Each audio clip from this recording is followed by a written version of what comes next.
Chapter 950. The lights gradually made the originally darkened courtyard reveal a different kind of charm. Since the evening, more than 30 servants in the courtyard had been hanging lanterns in every corner of the courtyard and on the trees. Zhang Feng, who was in a daze, was awakened by the noise outside. Looking at the shadowy figures outside the door, when he got up, he found that all his clothes were taken off. Then, he suddenly remembered everything that had happened just now. He looked around the room anxiously, only to find that there was no trace of Miss Yu except for him and a patch of red on the gunny sack beside him. It was as if Miss Yu had never been here. Zhang Feng looked at the patch of red on the gunny sack sullenly, with mixed feelings in his heart. At this moment, the impulse was also awakened. Although he had seen this kind of drama countless times in the movies and harem dramas in the future, he also knew that this scene had happened to him. Zhang Feng was a little disappointed and also a little disappointed. Was Yu really a bad woman? He could not tell. But as Yu had said, if a woman did not have a layer of disguise, could she maintain a pure body and move around in the mixed circle of the Jiangnan aristocrats with ease? As for her desire for power, she just wanted to give herself something to rely on. Alas! Zhang Feng sighed deeply. At this moment, he did not know how to face Zhang Yuyao and Jing Shu. Now that such a thing had happened, Zhang Feng could not help but have a headache slowly. At this moment, an anxious cry could be faintly heard from outside the door. Have you seen Master? The banquet is about to start. Have you seen Master? Master, Prince Zhang, Prince Zhang. Zhang Feng sighed. After tidying up the crime scene, he slowly slipped out of the courtyard when no one was paying attention. This was not the time to think about this problem. When he slipped out of the back door, he saw Jing Shu standing there with a lamp. When she saw Zhang Feng, she didn't say anything and just silently held Zhang Feng's hand. Zhang Feng was stunned. You saw it. The lantern in Jing Shu's hand swayed, but she didn't answer. She just said, she left. This is what she left for you. She left about 10 minutes before you came out. I opened the back door for her. You don't mind, right? While speaking, Jing Shu suddenly turned around. Her eyes were a little misty under the light. Zhang Feng couldn't help but stare blankly. He couldn't help but hug Jing Shu's slender waist. Looking at that familiar yet strange face, he said softly, Thank you. Zhang Feng didn't read the letter. It wasn't the right time. After hugging Jing Shu, the two returned to normal again. They bypassed the backyard, and the noise gradually became louder. Zhang Sun, who was chatting with Yuchi Baoqi, saw the two people appear. His eyes couldn't help but brighten. Oh, Fengzi is here. This roar instantly made many people present heave a deep sigh of relief. This guy disappeared for 2 hours. Although they didn't know what he was doing, as the host, it was always a little improper to do so. However, the people who could come here were all close to Zhang Feng. Obviously, they didn't care about this point of Zhang Feng at all. They had already picked up the wine and meat to eat and drink. Fengzi, come and sit. Li Yuan smiled and waved at Zhang Feng. Only then did Zhang Feng recover. He cupped his fists at everyone and said, I didn't take good care of you. I didn't take good care of you. Just now, I had a sudden burst of inspiration. Looking at the sunset, I couldn't help but create a new poem. The people who could come were all literary masters or high-ranking officials. When they heard that Zhang Feng was writing a poem just now, although some people were puzzled, most people couldn't help but be attracted by the poem created by Zhang Feng. Although Li Yuan had doubts in his heart, he didn't want to disturb Zhang Feng in front of so many people. He said, Why don't you say a good poem? Do you want to wait for old man and others to invite you? Zhang Feng smiled faintly and motioned Li Yuan not to be anxious. Then, under the surprised, puzzled, and even jealous eyes of everyone, he asked Xiao Cui to bring a jar of white wine. After drinking for a while, Zhang Feng looked at the vaguely bright western sky and said, The sunset is just beginning. The floating clouds have not returned. The river is bright and drinking far away. The canyon rain falls and flies. The goose finally flies high. The bear feels fattened. The autumn parting guest is still there. The bamboo dew is faint in the evening. It's just a poem. In an instant, everyone was silent for a long time. Then, more than 30 people sitting at the front yard suddenly exclaimed one after another.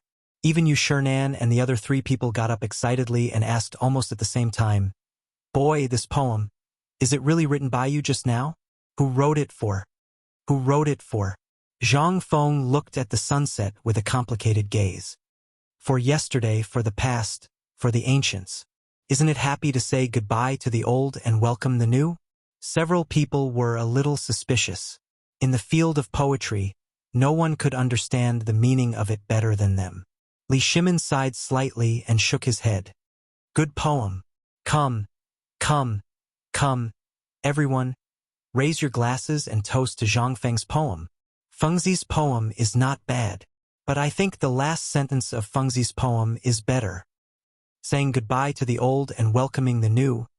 Isn't it what our Tang dynasty needs most at this time? Saying goodbye to yesterday's unhappiness. We are about to be like Zhang Feng today, getting rid of yesterday's bad luck. Unhappiness, we need to look at a brand new tomorrow.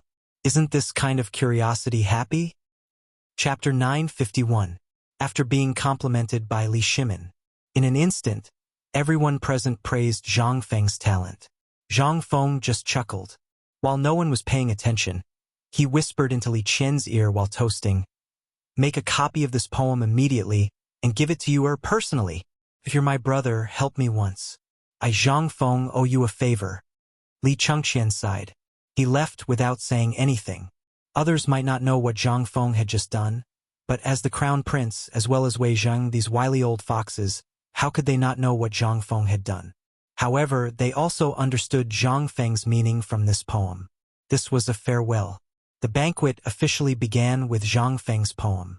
Perhaps Zhang Feng was drunk, or perhaps he was still distressed by Yuqi Yuer's departure. With a wave of his hand, he took out all the liquor that Zhang Yuyao and Jing Shu had secretly hidden.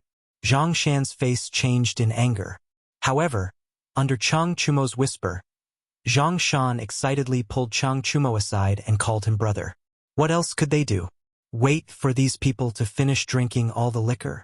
After 3 rounds of wine and 5 dishes, it wasn't until the gong sounded that everyone left resentfully. Most of the people stayed in Zhang Feng's villa. Anyway, there were plenty of rooms here. Even if 100 people stayed here, it would still be able to accommodate them. In Zhang Feng's living room, Li Yuan and Zhang Shan sat at the head of the table. Li Shimin, Wei Zheng, and the others sat below, slowly drinking tea. Zhang Yuyao and Jing Shu poured tea for everyone over and over again. Yu Shernan and the others nodded repeatedly. All right. In any case, the 2 of you are the mistresses of this courtyard. Just let the servants do this. Sit down, this old man has something to say.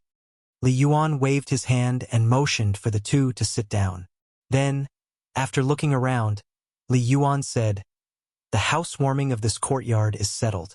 Although it's a bit rushed, this is the residence of the 16th prince. We can't be too ostentatious.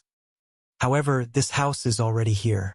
Zhang Feng said speechlessly, "Is my previous tavern not a home?" Li Yuan smiled disdainfully. "Look at which businessman lives in a tavern? You are a person of status. Don't you feel ashamed to let your 2 women suffer like this?" Hearing this, Zhang Feng could only surrender. Li Yuan continued, "So I've decided that when the academy opens, we will settle the marriage. This is also a status for Yu Yao and Jing Shu. Otherwise, if you say you don't care, what will the world think?" Zhang Feng opened his mouth, but nothing came out in the end. "Fine. You have the final say." Li Yuan acted as if he didn't see Zhang Feng's unwillingness and said, "You 2 basically know about the academy's property. Last time when you went up the mountain, you should also understand the meaning." While speaking, Li Yuan looked meaningfully at the old scholar and said, "Brother Zihuai, don't you think so?" The old scholar didn't even lift his eyelids and just nodded. Fengzi's matter he can decide on his own. But this cram school has no owner, so the old man thinks that we, as outsiders, should not get involved. After all, the young people are living their own lives. If we get involved too much, it will be beneath our status. The old scholar's words made Li Yuan's face sink slightly.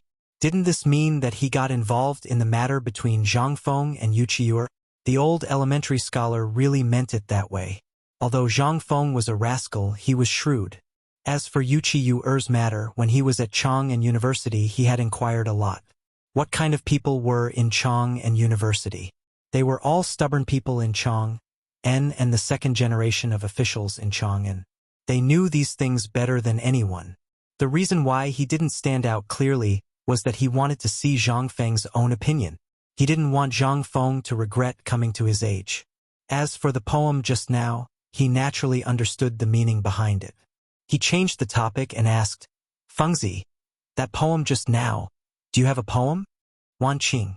Without thinking, Zhang Feng recited the 5-character quatrain of the poet Saint Du Fu. The old scholar nodded his head and stroked his beard. Good poem. However, there are some things that should be done before it is too late. Once you miss out on something, you can only regret it for the rest of your life. Therefore, before you do anything, you must think carefully. Li Yuan couldn't help getting angrier. He said coldly, Brother Zihuai, please come into the room. The old man has something to say to you. After all, you are Fengzi's elder. Let's talk about this matter. Mr. Zhang, you don't mind, do you? How could Zhang Shan dare to mind?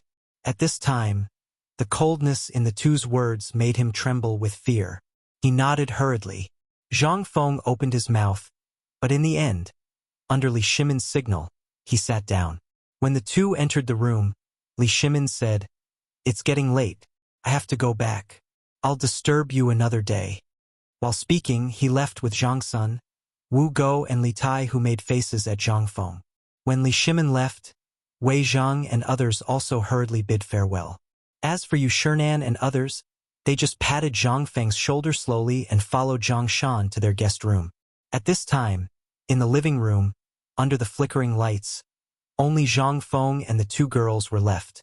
Both of them couldn't help but start to get nervous.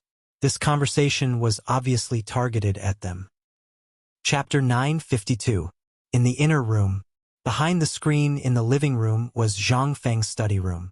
The study room was very large and was basically copied from Taiji Palace. At this time, on the soft couch in the study room, Li Yuan sat there lazily and squinted at the old scholar. The old scholar stood there with his hands behind his back without fear. Although there was a little dust and vegetable juice on the white robe, the old scholar still did not bend down to clean it. After looking for a moment, Li Yuan sighed and said, Brother Zihuai, how many years has it been?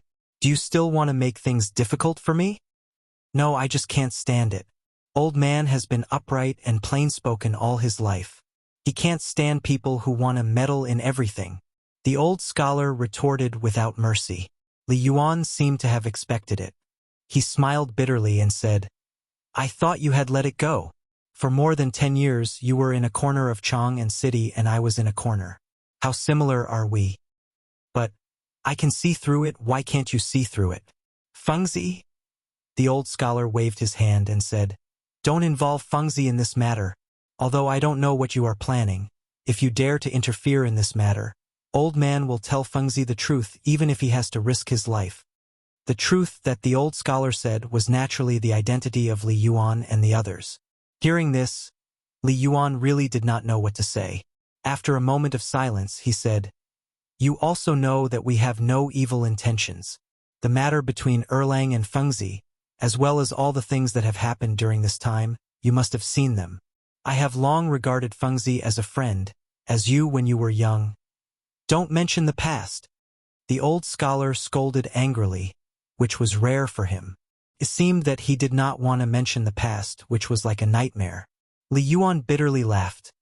All right, since you're unwilling to mention it, then I won't say it. However, I presume that you also know about Miss Yu Er's matter. Feng Zi's way of dealing with people is to go with the flow, and he doesn't have too much of a greedy heart. However, this Yu Er's heart for power is too heavy. If they walk together, the old scholar waved his hand. He also sighed and said, Uncle Li, I've said this before. Fengzi can make his own decisions.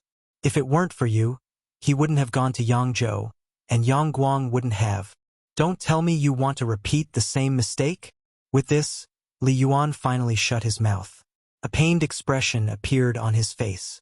A moment later, Li Yuan said, I indeed did not consider the matter back then thoroughly. That is why I do not wish for Fengzi to repeat my mistakes. Presumably, you have inquired about Yu Er's matter in the academy. You have always treated Fengzi as your son. It is not appropriate for me to say much about this matter. However, let me remind you that although this matter does not seem to be a big matter now, the things that Fengzi has grasped, once it falls into someone else's hands, even Erlang and I won't be able to protect it. Li Yuan did not lie.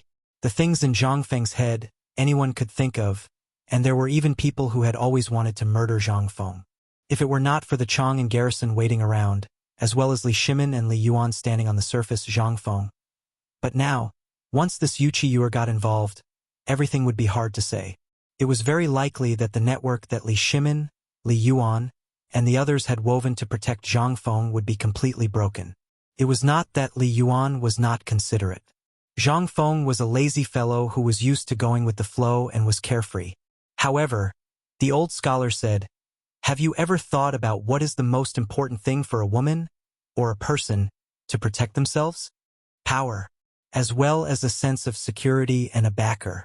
Another example is a drowning person. What does he want the most? It is to get a life-saving straw. I know about Yu Er's matter. The reason why she is like this is because she wants to survive in the midst of a pack of wolves. It is impossible that you do not know about this matter. But what about you? You strongly rejected her as soon as you met her. Is this to protect her? This is to make her and Fengzi feel guilty for the rest of their lives. It is even likely that love will turn into hatred.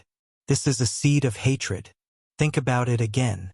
Fengzi's character is a prodigal. Naturally, it is impossible for him to support a family. What about Jingshu? Do you think she can play this family well? Can she let the Zhang mansion operate in this Chang and city with ease? Do you think Zhang Yuyao can do it? They may be good, but that is before Yu Er appeared. A family must need a good wife and a good mother to manage the house, but also needs someone good at business. You just said that Fengzi's property is now all over the place, and there will be countless things in the future. Do you think a good person can bear a big family business? You are right. A gentleman is important, but a villain is also necessary, just like the situation in your family now. What is old Wei? What is old Sun? What is old Qin? Only such a combination can form an invincible family, but you don't want to see Fengzi rise with such a family. I want to ask you, what are you afraid of? Chapter 953. Li Yuan was silent. The old scholar was right. He understood the principle of mercy not controlling soldiers and righteousness not controlling wealth, but he really couldn't see through this Yuchi Yuer. At this time, the old scholar's words couldn't help but move him. Outsiders couldn't participate in Fengzi's things, especially his life and property. No matter how they protected him, Zhang Feng still needed to bear the burden that he should bear, such as the responsibility of a man, the harmony of a family, and so on. However, Zhang Yuyao and Jingshu, although Jingshu was very scheming and very good at planning, Li Shimin wanted to give her to Zhang Feng because he valued her. However, she wasn't good at socializing and speaking, so it was a bit difficult. Although Zhang Yuyao was good, she was too simple. Without scheming, she was easily deceived by scheming people. These two lived well, but as the head of a family, to control the operation of the entire family, they were really a bit lacking. This was still an ordinary family. However, was Zhang Feng an ordinary family? No. Li Yuan couldn't help but sigh deeply. He got up and patted the old scholar's shoulder, saying with a wry smile, Brother Zihuai is still the same as before. Whatever you say, you hit the nail on the head. I admit that you won this time, but I still insist on letting nature take its course. What do you think? While speaking, Li Yuan also handed the old man a cigarette, but the old scholar acted as if he didn't see it. He sat on the soft couch and said, This matter, old man Zihuai will explain it clearly to Fengzi. However, under the premise that this matter hasn't completely lost control, you still have to come forward. At the very least, you have to protect Miss Yu Er. Li Yuan had no other way. He could only nod and then leave with his hands behind his back. In the living room, Zhang Feng and the other two sat quietly, thinking about their own worries. After seeing Li Yuan come out, Jing Shu and Zhang Yuyao hurriedly got up. Zhang Feng glanced at it lazily, and then did what he was supposed to do. Li Yuan happily gestured for the two women to sit down before looking at Zhang Feng. "Kid, old man will come to talk to you about something tomorrow. I will let you go today. As for this engagement, you can do as you see fit. As long as you feel worthy of them, it's fine." While speaking, Li Yuan gave Zhang Feng a meaningful glance, and then hurriedly left. This time, Zhang Feng could not help but be stunned. "You guys were the ones who forced me to get married and go on blind dates, and now you're just going to let me do as I please? What was the meaning of this?" But in this case, Zhang Feng really breathed a sigh of relief. At the very least, although he was now a person of the Tang dynasty, his soul was still that of a good young man in the 21st century. Although he dreamed of having 3 wives and 4 concubines, he was a little overwhelmed at this time with only 3. If there were more, how bad would it be? Therefore, Zhang Feng had a headache about marriage. If there was no Yu he might not have a problem getting married when the hospital opened. But the key was that Yu appeared, and now she had sex with him. The true meaning of first love was hard to forget. Perhaps Yu wanted Zhang Feng to be unable to forget her? However, even if Yu did not think so, as a man, would he let her be alone outside? Then he was not a man. At this time, the old scholar appeared in front of Zhang Feng without him knowing. He sat on the main seat opposite him, smoking while staring at Zhang Feng. This action made Zhang Feng have goosebumps all over his body. After watching for a while, the old scholar asked, "Tell me, what do you think of Yu?" This. Zhang Feng could not help but be at a loss for words. Looking at Zhang Yuyao and Jing Shu, Zhang Yuyao's face turned red. She got up and was about to leave, but the old scholar stopped her. They were going to eat under the same roof from now on. Since they were both here, they had to have a good talk. Zhang Feng was stunned. Jing Shu's eyes flashed with a look of as expected, while Zhang Yuyao's face turned even redder. She stood there, not knowing where to sit or stand. She was so anxious that she could only change her clothes. The old scholar pretended not to see and said to himself, "Since you've done it, you have to take responsibility as a man. No matter what anyone says, you have to hold on to what belongs to you. That is what truly belongs to you. Anything else can only be used as a reference. Don't be swayed." When Zhang Feng heard this, it was as if a sudden clap of thunder had exploded in his head. He really did not realize that he had slowly started to pay attention to other people's feelings. He had even been led astray. How could he not understand what the old scholar had just said? If Zhang Feng had to say it, he would have said it better than the old scholar. However, he had forgotten about this matter. Now that the old scholar had mentioned it, he suddenly came to his senses. "Old scholar, you are right. This matter is my fault." As he spoke, Zhang Feng smiled and grabbed Jing Shu and Yu Yao's hands. "Previously, I was shackled by some unwarranted things. Now that I think about it, it's really... But now that I've thought it through, don't worry.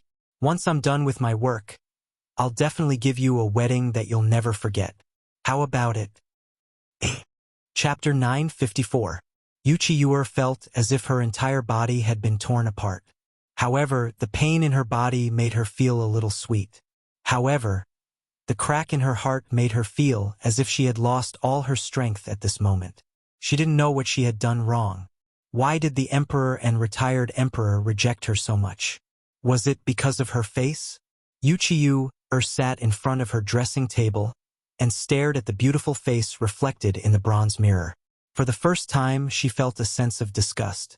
She had once been proud of this face, a face that could easily move through the many great clans of Jiangnan, but for the first time, she felt lost.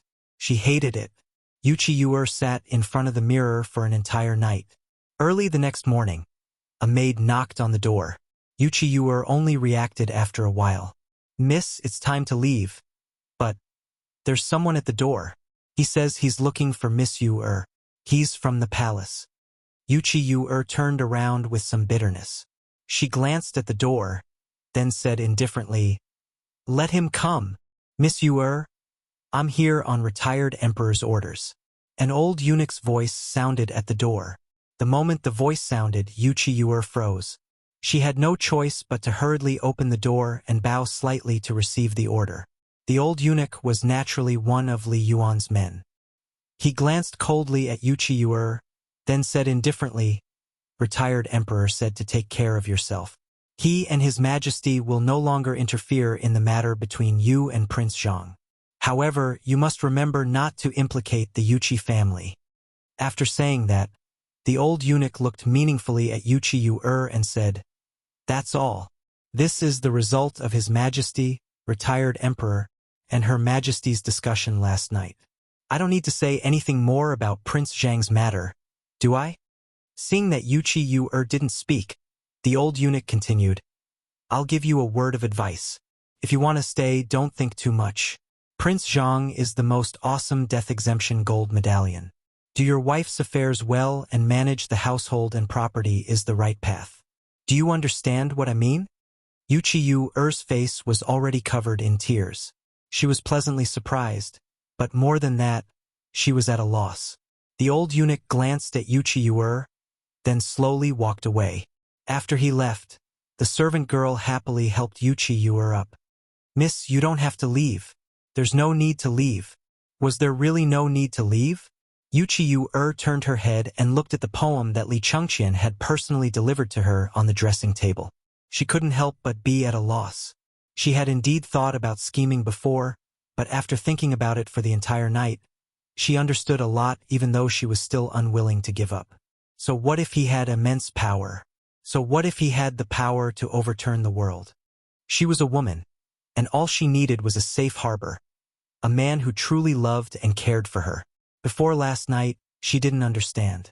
She couldn't tell if Zhang Feng really liked her, but now both the emperor and the retired emperor had taken a step back. It seemed like this was what Zhang Feng had fought for last night. This man. Was it worth it? Silly man. On the other hand, Zhang Feng woke up early in the morning. Because he was still unmarried, Zhang Yao followed him back to the Zhang residence last night. Jing Shu followed them as well. Being smart, she didn't say anything about what she had seen. Zhang Feng was so touched that he couldn't wait to take her on the spot last night. But this was how it was in this dynasty. If unmarried people did things, they would be punished. If it was a light punishment, they would be beaten. If it was a heavy punishment, they would be locked up in a water dungeon for a year. If one could survive a year in that stinking ditch, they would be considered amazing if they could even stand up. That was why the water dungeon of the Tang dynasty was the most terrifying existence. They wouldn't beat or scold you, and you would eat and drink 3 meals a day. There would be meat and wine, but if you wanted to poop, you would have to do it in the water. If you wanted to sleep, then you would have to soak in the water. In the water prison, you wouldn't be thrown into the water. Instead, this prison cell was the same as a normal prison cell, except that it was built in a smelly ditch. If you were lucky, you could sleep on the bed even if the quilt on the bed was wet during a drought. However, if you were unlucky, you could sleep on the waterbed when it rained. In less than a month, even if you didn't freeze to death, you would be killed. But there was a doctor here. As long as you had a headache or fever, he would do his best to treat you. This was the most nerve-wracking part. At the thought of the water dungeon, Zhang Feng couldn't help but shiver. Pushing open the door, a maid hurriedly helped Zhang Feng wash up and tidied up his hair. Zhang Feng moved his arms and looked around the courtyard. Along the way, 2 little maids followed him closely. Zhang Feng waited until there was no one around before he glared at the 2 maids and said, "Immediately prepare a sedan chair for me to go to the city gate." The maids were stunned. But this was the master's order. They didn't dare to disobey. They hurriedly went to prepare. But at this moment, the servant at the door hurriedly reported, Master Li has come to visit. He is already waiting in the living room." Zhang Feng frowned. "Master Li? Which Master Li?" "It's a head full of white hair." Before the servant finished speaking, Zhang Feng instantly understood. He hurriedly left the servant and went to the living room. But at this moment, at the city gate of Chang'an City, a long line of carriages with no end in sight was slowly approaching. After the leader of the group handed over a document, the guard was shocked by the goods. He asked, "Are you sure these carriages are filled with tobacco? Are they for the Chancellor of White Deer College, Prince Zhang?" Chapter 955.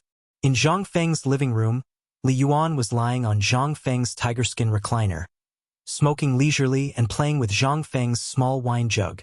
Seeing Zhang Feng come in, he took the opportunity to put Zhang Feng's wine jug into his arms, which made Zhang Feng want to hit him. Why is Lao Tzu like this and his son like this? As expected of his biological son. Zhang Feng pretended not to see it.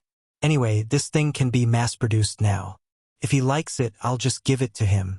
As soon as he entered the door, Li Yuan laughed and said, "I didn't expect you to wake up early today. Why can't you sleep because of your little lover?" Zhang Feng asked calmly, "What little lover? Don't talk nonsense. By the way, why are you looking for me today? I'm still busy.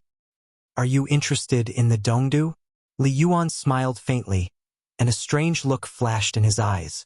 He asked, "What do you think of the Dongdu?" Zhang Feng didn't know what was wrong with the old man today. He actually learned from Lao Li and asked this kind of thing that could cause him to lose his head. But looking at the origin of this courtyard, Zhang Feng made a gesture of silence this time. After dismissing all the servants, he said, "Old man, did you take the wrong medicine this early in the morning? This matter is not something we can inquire about." Li Yuan asked subconsciously, "Why can't I inquire about it? Isn't this related to my house? What's wrong with asking? And this is where the 16th prince's house is. The information is tight here. Tell me about it. I also have an idea in my heart." Zhang Feng was very unhappy. This matter, although it was really nothing. But to rashly comment on the Dongdu, that was a serious crime. After all, this was the rule set by the retired emperor. But seeing old man Li pestering, Zhang Feng said helplessly, "Okay, don't worry. Let's talk about it slowly. Okay?" Hearing this, Li Yuan was willing to do it. "At least you know your place. Tell me, should the eastern capital be repaired?" Zhang Feng lit a cigarette and searched his mind for a long time about Dongdu, from the Han dynasty to the fall of the Tang dynasty. Then he asked, "Grandpa, let me ask you first. Do you think Dongdu should be repaired or not?" This time, Li Yuan asked. He pointed at himself and shook his head. "You brat, aren't I asking you? Tell me what you think first." Zhang Feng rolled his eyes and sat down on the chair with his legs dangling in the air. He drank tea from the teapot and said, "Actually, without the Yellow River as a natural barrier, there would be no need to build the Dongdu. Not only would it be a waste of manpower and money, but also, isn't Chang'an good? The dragon vein of the Qinling Mountains in the south and the dragon head of Longsho Mountain in the depths. What is this? This is the place where the dragon veins converge. Above it is an endless mountain range that separates the Turks. To the west is Liangzhou and Tongguan, and to the east is the natural barrier of the Yellow River. Could it be that this is not a treasure ground? Look at Qin Huang and Hanwu again. Why didn't they go to Dongdu? Instead, they stayed in Chang'an all the time? Look at the map again. You will know that once the capital is moved, without the control of Chang'an, the nomadic tribes in the north and the Tubo and Tuyuhun in the south will no longer have any worries. Once they enter Chang'an, then it will be difficult to fight back. Li Yuan was shocked when he heard this and asked hurriedly, "Do you mean not to repair it?" Zhang Feng smiled mysteriously and hooked his finger. Li Yuan was so angry that he patted Zhang Feng's head. Zhang Feng said honestly, "Repair it is equivalent to the emperor preparing to move the capital.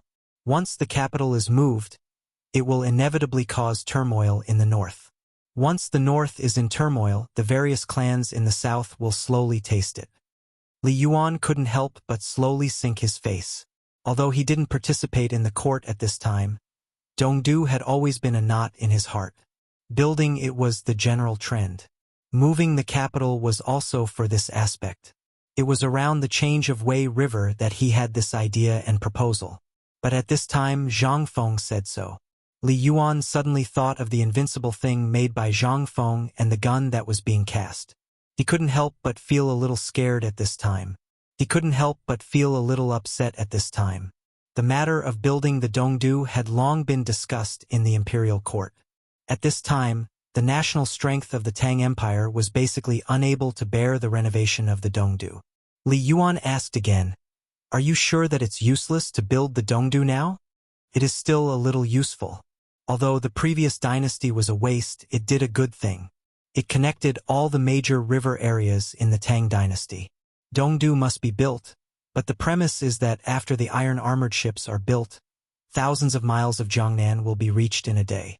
This Dongdu is an important place to contain the south."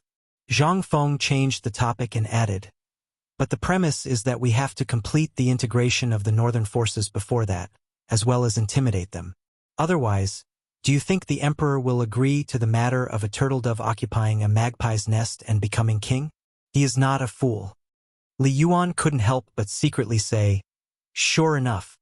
Forget it, this matter has nothing to do with us. Later, just give me the blueprints for the construction of my manor, as well as the approval documents for the required materials. As for the construction, I'll let Erlang take care of it. However, I really have an important matter to discuss with you today." Zhang Feng heard this and said, "What is it?" "It's about the mid-autumn hunt." Li Yuan looked at Zhang Feng and said, "He doesn't know where you got this basketball from. Although it is spreading in Chang'an and even the surrounding areas, the assessment of the Ministry of Works and the Ministry of Rights came out yesterday. This thing is not suitable." Chapter 956. Not suitable? What did he mean? Did he just dismiss him by saying that he was not suitable? Zhang Feng couldn't help but be a little confused. "Old man, where did you get this news?" "Where?" Li Yuan smiled faintly and said, "Do you think that the old man has lived his life in vain?" Zhang Feng really didn't dare to think so. After all, he knew the four great scholars and seemed to have a good relationship with them. He also knew Sun Simiao and the old scholar. His identity was a mystery. However, Zhang Feng didn't think much about it.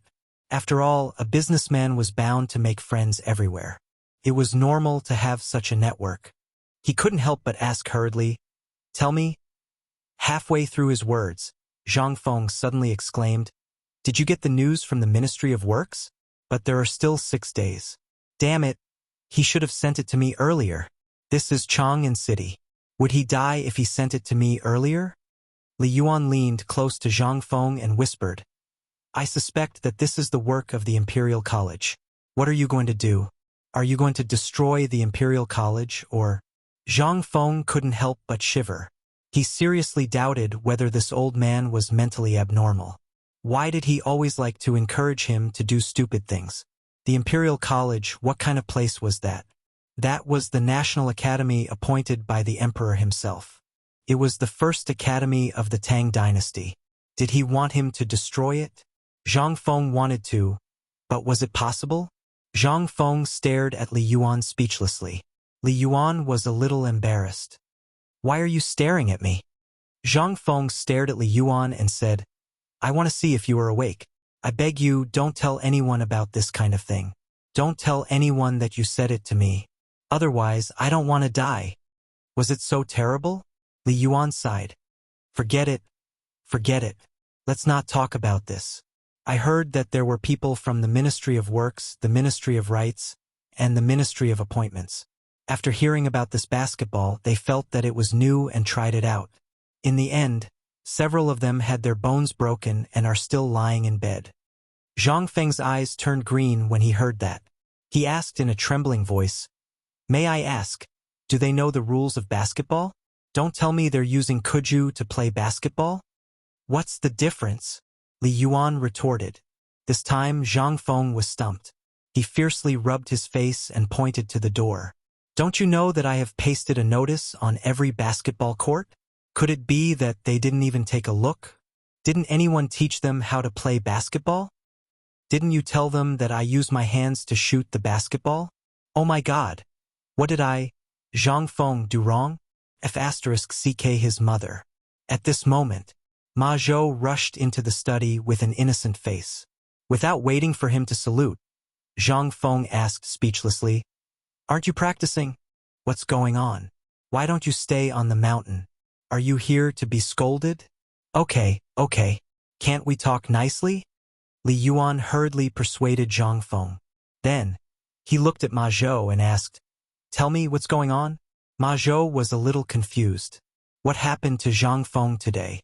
He glanced at Li Yuan timidly, then looked at Zhang Feng and said, "It's like this. This morning, before the morning exercise, Chun Tinyu and the others played basketball in front of all the students. As a result, as they played, they started to hit people. In the end, they even hit people. They were seen by Mr. Bosher. Mr. Bosher asked me to call you up the mountain to discuss. The basketball stopped. If this goes on, something will happen." Hearing this, Zhang Feng's blood pressure shot up with a whoosh. Okay. Mother asterisk Kerr, you can't change your bad habit, right? You like to hit people, right? Okay, Lao Tzu is going to get rugby now. Everyone put on a protective suit. I'll let you hit people. Zhang Feng left angrily as he spoke. Mother asterisk Kerr, I can't live anymore. I just got the news that this damn Imperial College is causing trouble. I haven't thought of a solution yet. Mother asterisk Kerr, something happened here. There are still 5 days. How is this enough? What can it do? You have no place to vent your strength, right? You like to pretend to hit people, right? Okay. This time, Lao Tzu will let you hit people properly. Anyway, although Lao Tzu doesn't know much about rugby, he can still teach you, this group of rookies. It's still not too late. Didn't the people from the Ministry of Rights and Ministry of Work say that basketball is bad? Okay. Lao Tzu will let you hit people properly. Zhang Feng left angrily. Only Ma Zhou and Li Yuan were left staring blankly at each other. After a while, Li Yuan cried out in his heart. This grandson probably thought of some evil move again. Li Yuan couldn't help but slap his thigh and say, "Oh no, Ma Zhou, right? Quickly go back to Shaoshan and inform Mr. Bosher about this. Leave this to me." As Li Yuan spoke, he hurriedly left the living room. Ma Zhou was also stunned for a few breaths. Only then did he react and run out of the door. After knowing this, the maid who was called by Zhang Feng to prepare the carriage stared blankly at the 3 people who ran out of the courtyard. She couldn't help but be dumbfounded. What's going on? The carriage is already prepared. Do you still want it? Chapter 957. Zhang Feng was really angry about this. If the people from the Ministry of Works and Ministry of Rights were conspiring, then what happened next was not a conspiracy. It was a F***king failure. They were already bullying him. King failed to live up to his expectations and only knew how to act cool all the time. Zhang Feng was furious. He wished he could just ask Chun Tinyu to get lost. He was bad at everything, but he was the #1 troublemaker. Just like that, Zhang Feng went out of the villa and got into the horse carriage at the entrance. He pointed at Tonghui Lane and the horse carriage sped away. Jingshu's ability and foresight were still very unique. These servants were all carefully selected by Jingshu in Chong and City. Although Zhang Feng did not know how many of them were bought from human traffickers, at least the sturdy bodies of the gatekeepers at the entrance were quite intimidating. In addition, the coachman was not bad. Although Chong and City was not open for the morning market yet, there were many people on the streets. Most of them were shouting and fighting on the basketball court. For a ball, some people were fighting, some were even cursing. There were people from young to old. Damn it, there was not a single good person. From the bottom of their bones, they were that kind of reckless. They only knew how to hit people or talk with their fists. Although this kind of fierce atmosphere was inherited from the Qin and Han dynasties, Zhang Feng could not be bothered to do anything about it. After all, there was a reason why the national football team was so lazy. However, basketball was played with the hands. If it was just 1 or 2 fouls, Zhang Feng would be able to treat him as a weirdo. However, the big words on the backboard and the text explained that basketball was played with the hands. Using the feet was considered a foul.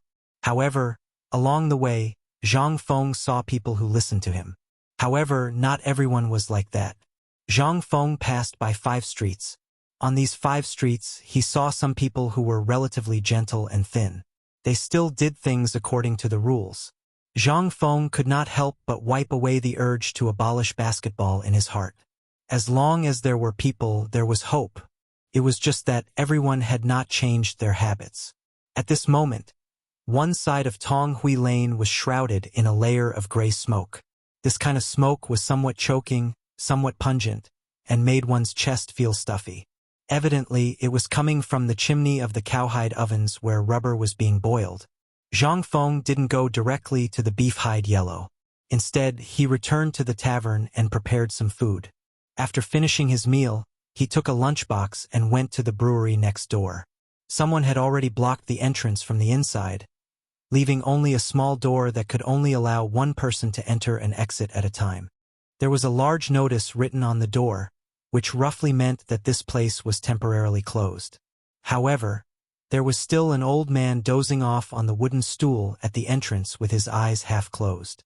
Seeing that someone had arrived, the old man waved his hand without even lifting his eyelids and said, "Do you see the words on the door? We're out of wine. We'll come back after the new year." "Old man, it's me, Zhang Feng," Zhang Feng said with a slight smile. When the old man heard that it was Zhang Feng, he suddenly woke up. He squinted his eyes for a long time before slapping his thigh and wanting to stand up. However, he was pressed to the ground by Zhang Feng. "You slow down. You'll hurt yourself if you stand up like this." The old man was so excited that his dry lips couldn't stop trembling. "Prince Zhang, why are you here? If you're coming, you should have sent someone to inform me first so that I can tidy up." Zhang Feng didn't argue with the old man. He pointed to the door and said, "This place is pretty good, but it's a little too obvious." The old man clearly didn't understand Zhang Feng's words. Zhang Feng was too lazy to explain. He pointed to the door. The old man suddenly slapped his thigh and shouted, old Ding, open the door. Prince Zhang is here." Two exclamations rang out from inside, followed by a series of clanging sounds. Then, the tightly shut door was slowly opened from the inside. After the two old men inside confirmed that it was Zhang Feng, they hurriedly bowed down to Zhang Feng. Zhang Feng talked for a long time before the three old men allowed him to enter the house. As soon as he entered the yard, Zhang Feng smelled something. "Has the thing I mentioned before sprouted?" Hearing this, the three old men pulled Zhang Feng to the side of the wooden trough as if they were presenting a treasure. They carefully removed the quilt covering it. The moment the quilt was removed, rows of tender yellow potato sprouts that had just drilled out of the soil were reflected in Zhang Feng's eyes. Seeing this, Zhang Feng couldn't help but give the three old men a thumbs up. "Good. It's really good." When the three old men heard this, they grinned like a child. "Is this thing done?" Zhang Feng nodded and then shook his head. "I don't know, but this is only the first step. I'll give you a task now. Remember it." The three old men were refreshed. "Prince Zhang, even if you want us to pour our blood on it, as long as you don't think our blood is dirty, we won't complain." Zhang Feng was shocked. He waved his hand repeatedly and said, "Who said that? You don't have to do that. What I mean is that I have a villa in the residence of the 16 kings. It's not safe to leave this thing outside. I plan to find some people to move this thing into the house. You just have to follow the method of the stove and get someone to create an environment that is exactly the same as this one within today.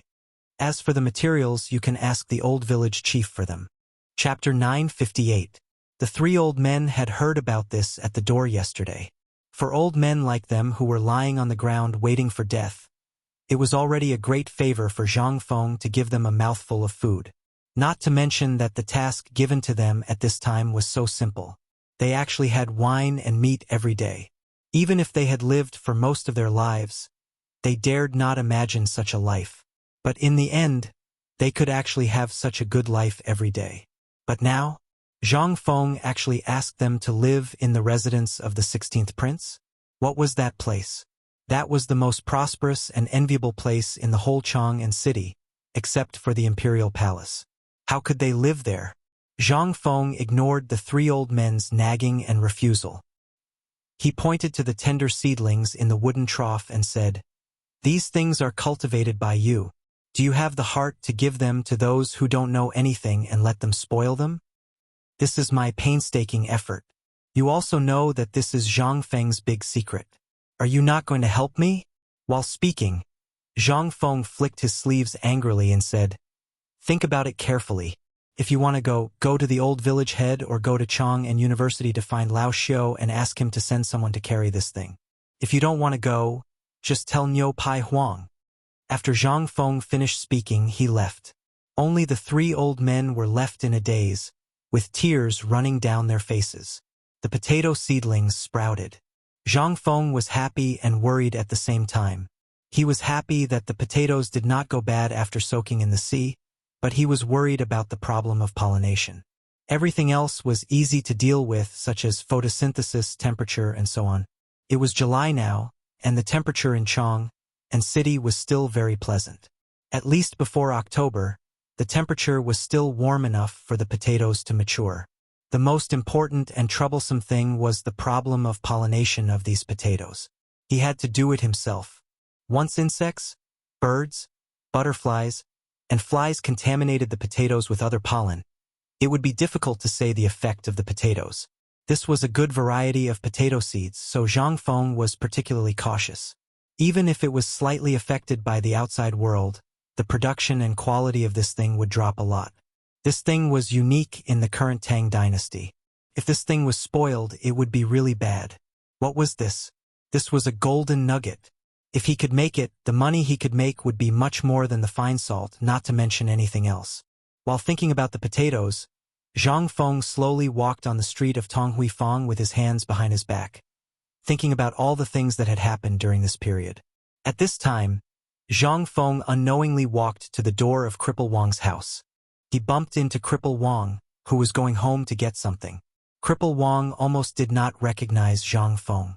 After Zhang Feng walked past, Cripple Wang suddenly remembered that Zhang Feng seemed to be in Tonghuifang. He hurriedly went up and grabbed Zhang Feng, saying, "Feng Zi, no, director. Please wait. What's wrong?" Zhang Feng was a little unhappy, but when he saw that it was Cripple Wang, he asked curiously. Cripple Wang hurriedly pulled Zhang Feng to the side of the corridor, and then stammered, "Director." Zhang Feng handed Cripple Wang a cigarette and lit it himself. He smiled and said, "Just call me Feng Zi. This is not the academy, don't be so formal." Cripple Wang was overjoyed when he heard this. He hid the cigarette in his hand like it was a treasure, and then said, "Well, I was born in the military. Although many of them have the ability to make a living, I still have some good brothers who are still hungry. Some time ago, after hearing about our situation, they wanted to come to the mountain to live." Zhang Feng quickly interrupted Cripple Wang and said, "It's not that I don't want to accept people. You also saw that there are so many things happening on the mountain, but there are already more than 5,000 people. This can't go on like this." But Zhang Feng thought for a while and asked, "Where were your old brothers before this?" "They just retired from the Longyu army." "Isn't the Chotzi army going to war?" "Originally, they could still muddle along in the military, but now they can't." Cripple Wang sighed and hurriedly said, "When I said muddle along, I didn't mean muddling along and waiting for death. They were all good men with good skills, but in the end, they were specially trained in the military for the lieutenant. It has been more than 10 years since then. To be able to stay in the army for 10 years, one must either have real talent or real connections. Otherwise, especially in an important military area like Guanlong, it was impossible for there to be such an existence, let alone one who had been in the army for such a long time." Seeing that Zhang Feng did not speak, Cripple Wang asked tentatively, "Yesterday, I heard from the neighbors in Shao Mountain that Director Qiao has moved into the residence of the 16th Prince? That place is extraordinary. Which mansion doesn't have a private army? So, President Zhang, do you want to guard the courtyard? But don't worry, as long as you give them something to eat, they won't be greedy." Chapter 959. Zhang Feng's eyes lit up. "Are you sure it's free?" Cripple Wang laughed bitterly. "They are a bunch of rough people. Their families are either dead or lost for many years. Do you think they will come to Chang and to seek refuge with me? These old buddies of mine are all very straightforward people. They also came here because of your reputation. They don't have any other abilities, but they can easily beat 10 people. Don't worry, as long as you tell them to beat someone up, they will do it without hesitation. Even if that person is at the end of the earth, they will find him for you." It seemed that these soldiers were not ordinary soldiers. Could it be that Lao Tzu had picked up a treasure? Hearing this, Zhang Feng laughed loudly and said, Ayaya, what are you saying, old Wang? Do you think I, Zhang Feng, am someone who lacks money? I admire people who are willing to sacrifice their lives for their country. Otherwise, why would I go to Lufang to look for those old soldiers? As long as I, Zhang Feng, want people, I can get them with a wave of my hand. But I still chose you guys, didn't I? Zhang Feng was boasting. He did not even need to prepare a draft. Now he just opened his mouth and said it. The reason why he went to Lufang was because it was cheap. Cripple Wang was well aware of this. But even if his heart was like a mirror, he was still very touched. In this era, these old soldiers were treated like the plague wherever they went. If it were not for Zhang Feng, these old buddies would not have survived the famine. Not to mention eating meat and drinking wine leisurely on the mountain. Cripple Wang was so excited that he gave the most respectful military salute. Although his legs were not very convenient and his actions were a little comical, he still felt that it was the best thing he could do. Zhang Feng's face turned serious. He hurriedly helped Cripple Wang up and said, What are you doing? Don't be like this. Tell me, how many of your buddies are there? Cripple Wang was overjoyed. Is this a confirmation? Originally, there were around 30 people, but he had to leave a way out for his brothers. He rolled his eyes and said, For now, there might be around 30 brothers, but the brothers behind may come at any time. Cripple Wang was not good at lying, and it took him a long time to finish his sentence. His face was flushed red, and he did not dare to look into Zhang Feng's eyes. How could he hide this from Zhang Feng? Zhang Feng patted him on the shoulder and said, I can take care of these people. After all, my house is big and there are more than 30 people. I can just let them go. As for the people behind them, we can talk about it when they arrive.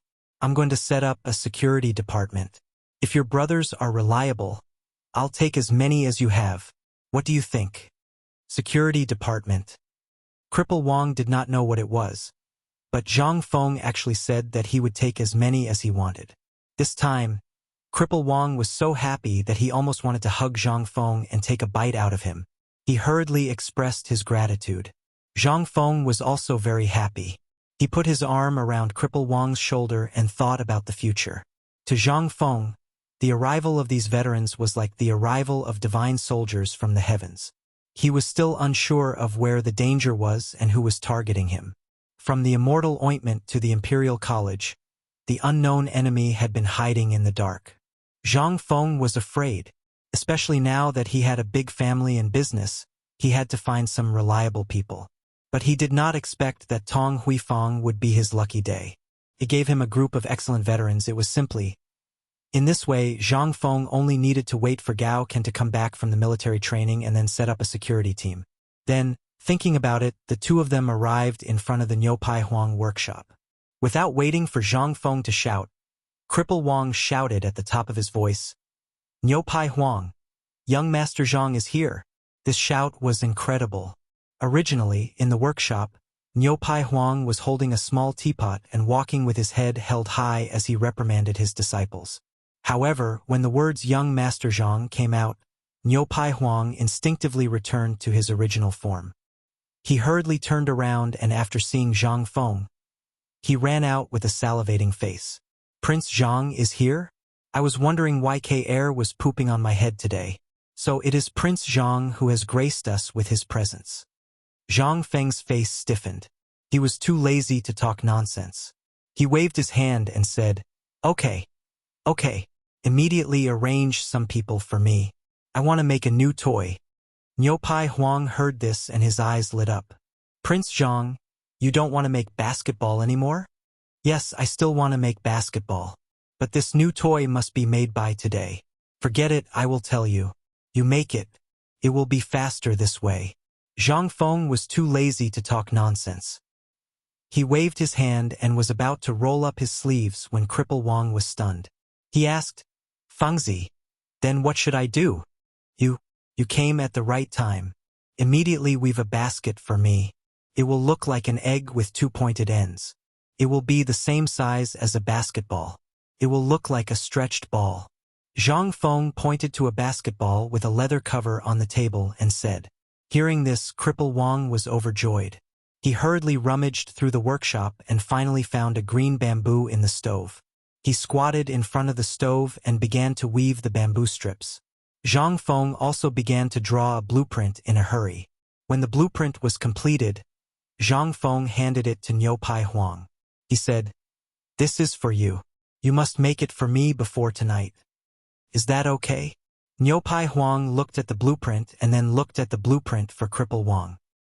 He gritted his teeth and said, "If you are in a hurry, 2 hours. I can make it for you in 2 hours." Chapter 960. At this moment, in Chang'an City, everyone was shocked to find a strange thing. Carts full of goods were pouring into Chang'an City from outside the city. These barbarian merchants, who smelled like a fox, were actually asking about Prince Zhang all over the world. But if you asked for his name, the person would be very confused and ask you, "Isn't his name Prince Zhang?" The guards at the gate of Chang'an City found that something was wrong. At first, they thought it was a normal business activity, but they didn't expect that there were more and more people in the convoy. In the end, these people's carriages directly occupied the main traffic road of Chang'an City. At this time, the city guard couldn't sit still. He hurriedly rode out of the city and saw the dense convoy outside the suspension bridge outside the city. In an instant, his legs went soft. What were they doing? There were so many things. What were they doing? In a hurry, the city guard hurriedly blew the warning slogan, then rode around the congested Chang'an City and went straight to the Zhuke Gate. A moment later, this matter was spread to Li Shimin, Zhang Sun, Wu Go, and Li Yuan, who were leisurely eating in the imperial garden. Originally, the three of them were discussing the issue of Yuchi Yuer's departure. But at this time, when they heard such a strange thing, they couldn't help but lose the mood to eat. Li Shimin waved his hand and asked Xiao Gizi to bring the city guard into the imperial garden. He asked, "Tell me what's going on." The guard at the city gate had never seen such a scene before.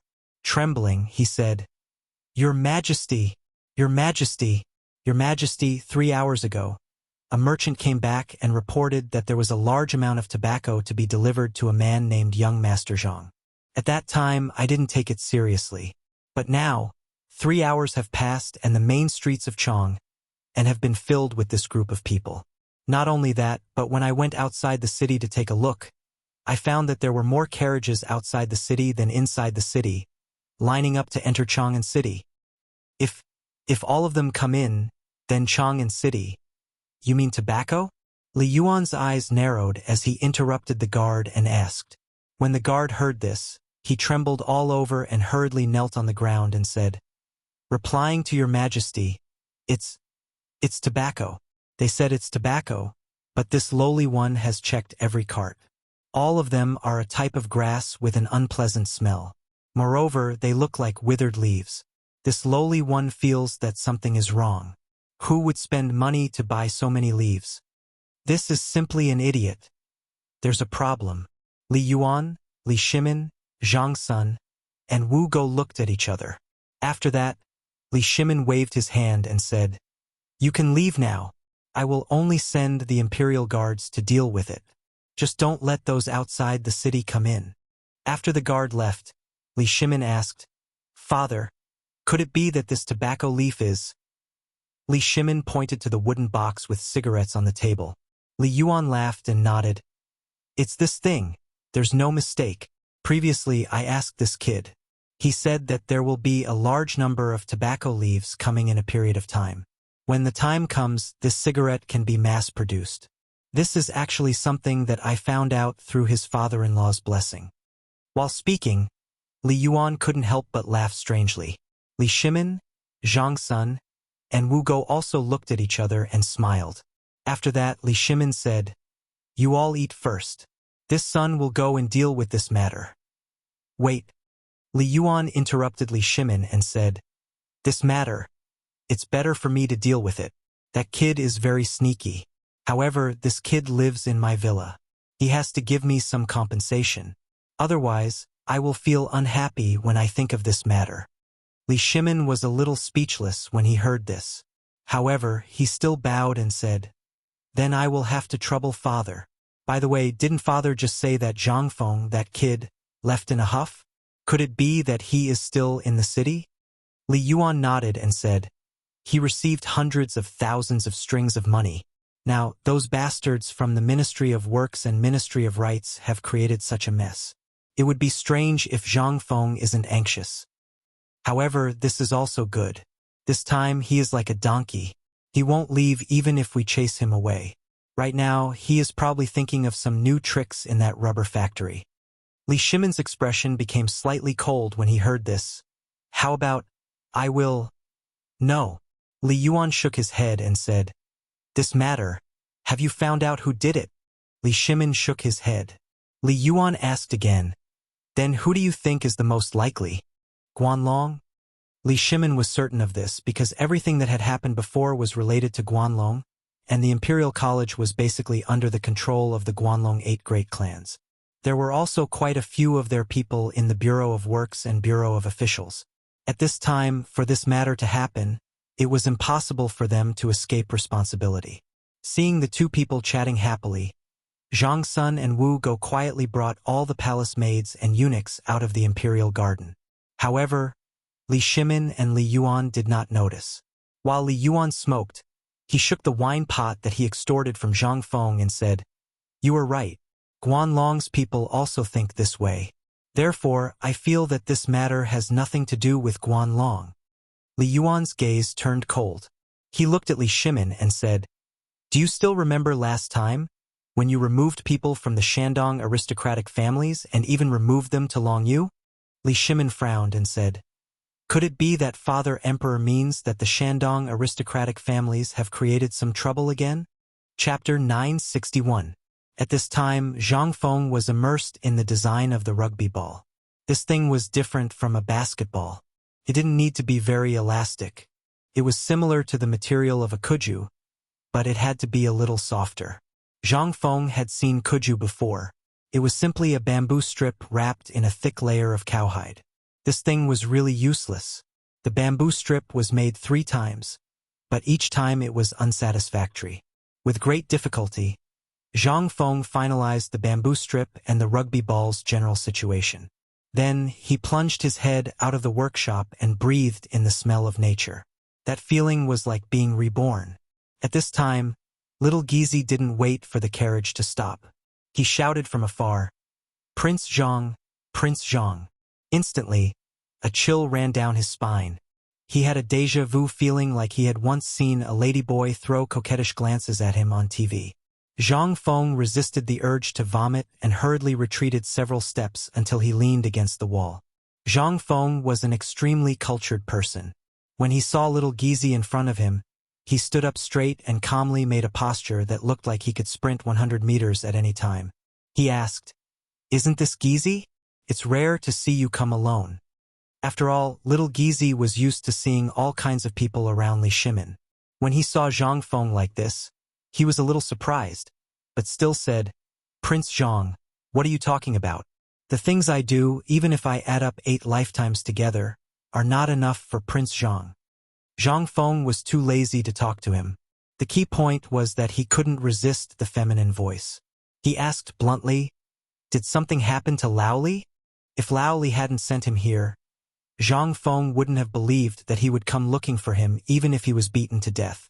Xiao Gizi coughed and looked at Zhang Feng meaningfully, which made Zhang Feng's hair stand on end.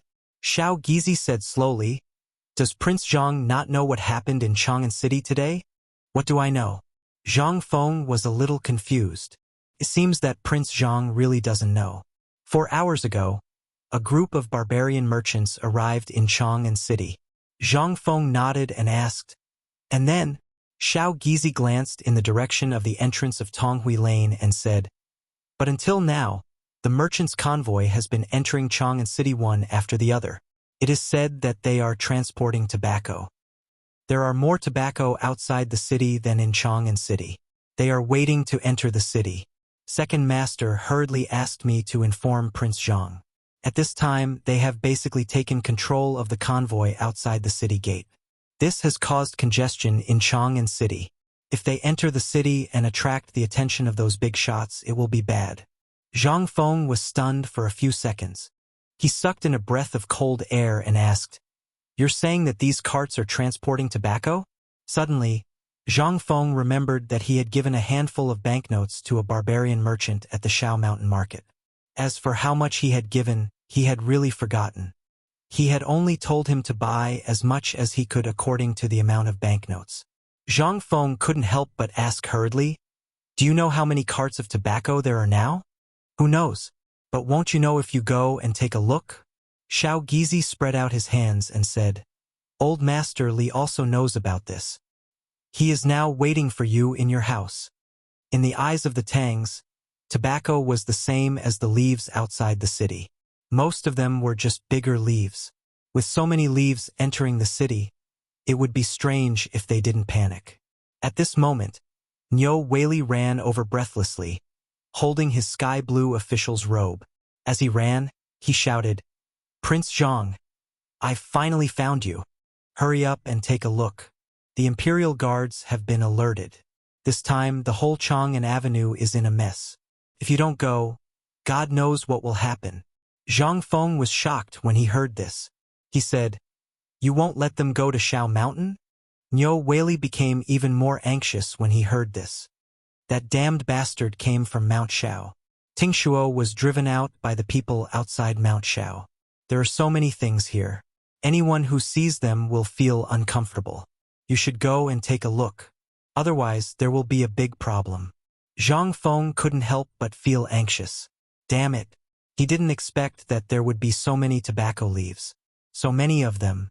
Could it be that those things were really worthless in the return receipt? Were they really as cheap as leaves and grass? Zhang Feng hurriedly followed Niu Weili to Chang'an City while thinking about what to do with so many things. If they were targeted by bad guys, they didn't need to do anything. They only needed to light a match and the whole Chang'an City would be burned to the ground. Zhang Feng really couldn't bear this crime. At this time, at the intersection of Chang'an City and the Vermilion Bird Gate, the Imperial Guards were ready. The long sabers at their waists and the long spears in their hands were all erected. Even the Vermilion Bird Gate was closed. Numerous archers were on the city gate. All of them had Shangshuan arrows and were ready for battle. The leader of the guards was a strong man in golden armor. He stared indifferently at a bearded businessman in front of the carriages and said, "I'll give you 10 minutes to get these damn things out of the city. Otherwise, all your goods and all your people will die today." Chapter 962. Why? We are all honest merchants, and these goods belong to your people. The people at the foot of Shao Mountain ordered us to transport all of them to Chang'an City. Look, this is the approval from the military officer over there. We didn't dare to delay along the way because we were afraid that Prince Zhang would be anxious from waiting. That's why we came here. Get ready. Without waiting for him to finish speaking, the golden-armored Jinwu Guard General waved his hand. In an instant, the guards at the city gate and on top of the city gate were all prepared for battle. The onlookers were so scared that they retreated one after another. The merchant who had returned the message was also a little scared. At this moment, a palanquin slowly came out of the gate. A cold voice shouted, "Stop! What are you doing? Hurry up and stop, old man." When the Jinwu Guard General heard this voice, he frowned slightly. However, he still waved his hand. Only then did the guards at the city gate release their bows and arrows.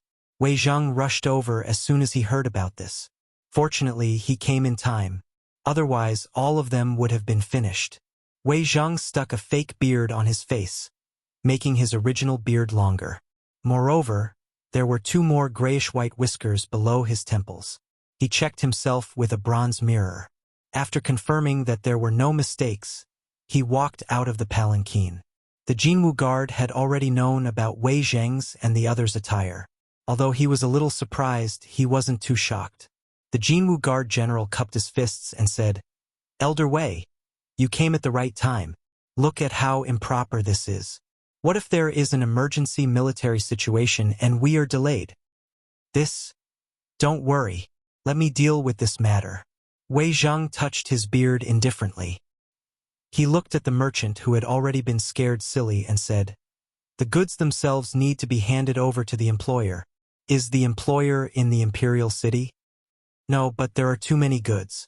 If we don't hurry up and enter the city, we won't be able to afford the loss if the goods outside the city are damaged when the sky turns dark. Sir, please tell me.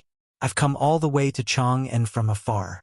I'm so hungry and thirsty that the horses that were pulling the goods have been starving for 2 days. I just want to settle the goods as soon as possible and find some food to eat. You must uphold justice for us. As he spoke, all the merchants who had returned knelt in front of Wei Zheng. Wei Zheng had always been upright and plain-spoken. How could he get used to such a situation? How was the merchant at fault? Needless to say, the tobacco leaf must be the raw material for the cigarettes that Zhang Feng had made. This kid had mentioned it before, so when he heard about the tobacco leaf, he quickly rushed over before anyone else. If someone else were to come, or if the nobles were to get ahead of them, then things were going to be tricky. Wei Zheng frowned and asked, "Why don't we just transport the camels to Mount Baron, instead of coming directly to Chang'an?" When the merchant who had returned heard this, he became even more indignant as he pointed outside the city and said, "Isn't there a Chang'an garrison at the foot of Mount Baron? After seeing so many carriages, they refused to let us in no matter what. They even said that Prince Zhang was in the city and told us to look for him in the city. That's why we came to Chang'an City. Damn you Qigong. What the hell are you doing? Don't you know that these things belong to Fengzi?" Wei Zheng suppressed his anger and said, "Since you've found me, old man will take over this matter for you. Is the Prince Zhang you're talking about the dean of White Deer College, Zhang Feng?" The merchant who had returned didn't know Zhang Feng's name. He had only heard everyone call him Prince Zhang. When he heard this, he hurriedly nodded his head. Those who were hiding far away also heard their conversation and couldn't help but be shocked. What? These things belong to the Prince Zhang of White Deer College? Oh my God, no wonder. I was wondering how anyone could collect tree leaves. It turns out that it's him. Ha ha ha, some time ago, I heard that he collected a large number of black and swarthy war beasts from a barbarian merchant. I don't know what he's up to. I've also heard that someone on Shao Mountain is really collecting tree leaves and bamboo leaves. Could it be that Child Zhang and Dean Zhang are the ones who have decided on these things?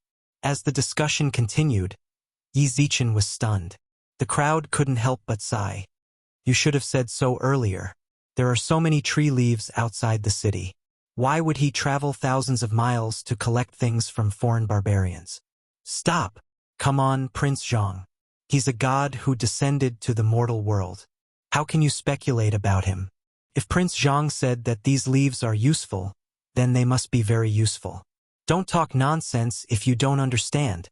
While the crowd was discussing, Zhang Feng hurriedly squeezed through the crowd. This scene caused another round of exclamations from the crowd. After all, Zhang Feng was now a very popular person in Chang'an City. The exclamations from the other side instantly gave Wei Zheng and the merchant a glimmer of hope. Zhang Feng clenched his fists and asked the crowd to make way. Then, he saw the situation at the city gate and Old Wei who was negotiating. He hurriedly said, "Oh, Old Wei, I'm sorry. If it weren't for you, I don't know how to end things today."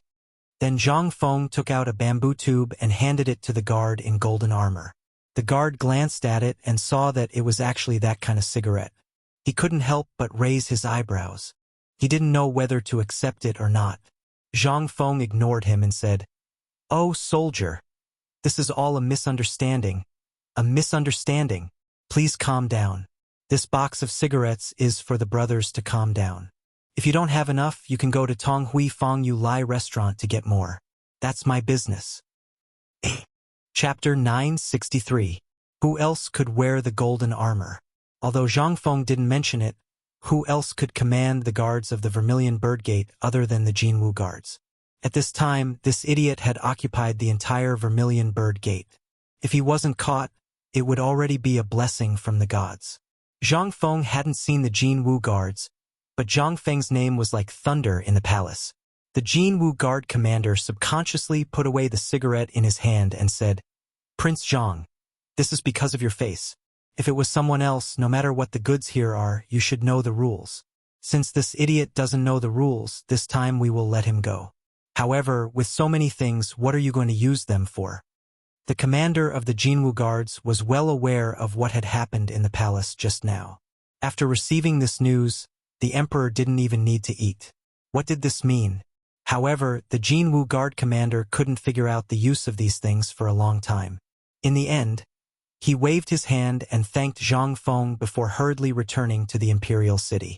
After he left, Zhang Feng's mind became active, and the courage of the people present finally grew.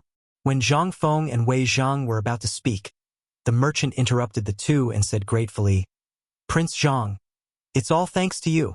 If it weren't for you, I would have really caused a disaster. However, these things are really urgent. Originally, these things weren't worth much, but the autumn rain is coming. As the saying goes, autumn rain is as precious as oil. Once I return, I will desperately buy these leaves. I can only tell you that there are less than half of the tobacco leaves here, and there are more. If we don't transport them quickly, they will rot in the ground or be burned into fertilizer by those damn people." Zhang Feng hurriedly interrupted the merchant and said, "I didn't make it clear before. How about this? You take these things to Mount Shao immediately. I'll ask someone to take you there later?"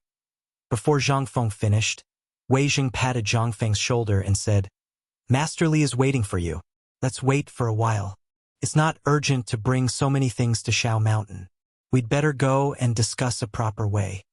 Why was everyone talking about the old man? This old man was simply everywhere he could earn money. Zhang Feng was furious. However, he still admitted defeat. "Well, wait a minute. Ask your worker to go to a restaurant with the words Chong, an academy, on the signboard. I'll pay for the meal. You just need to tell him. How about that?"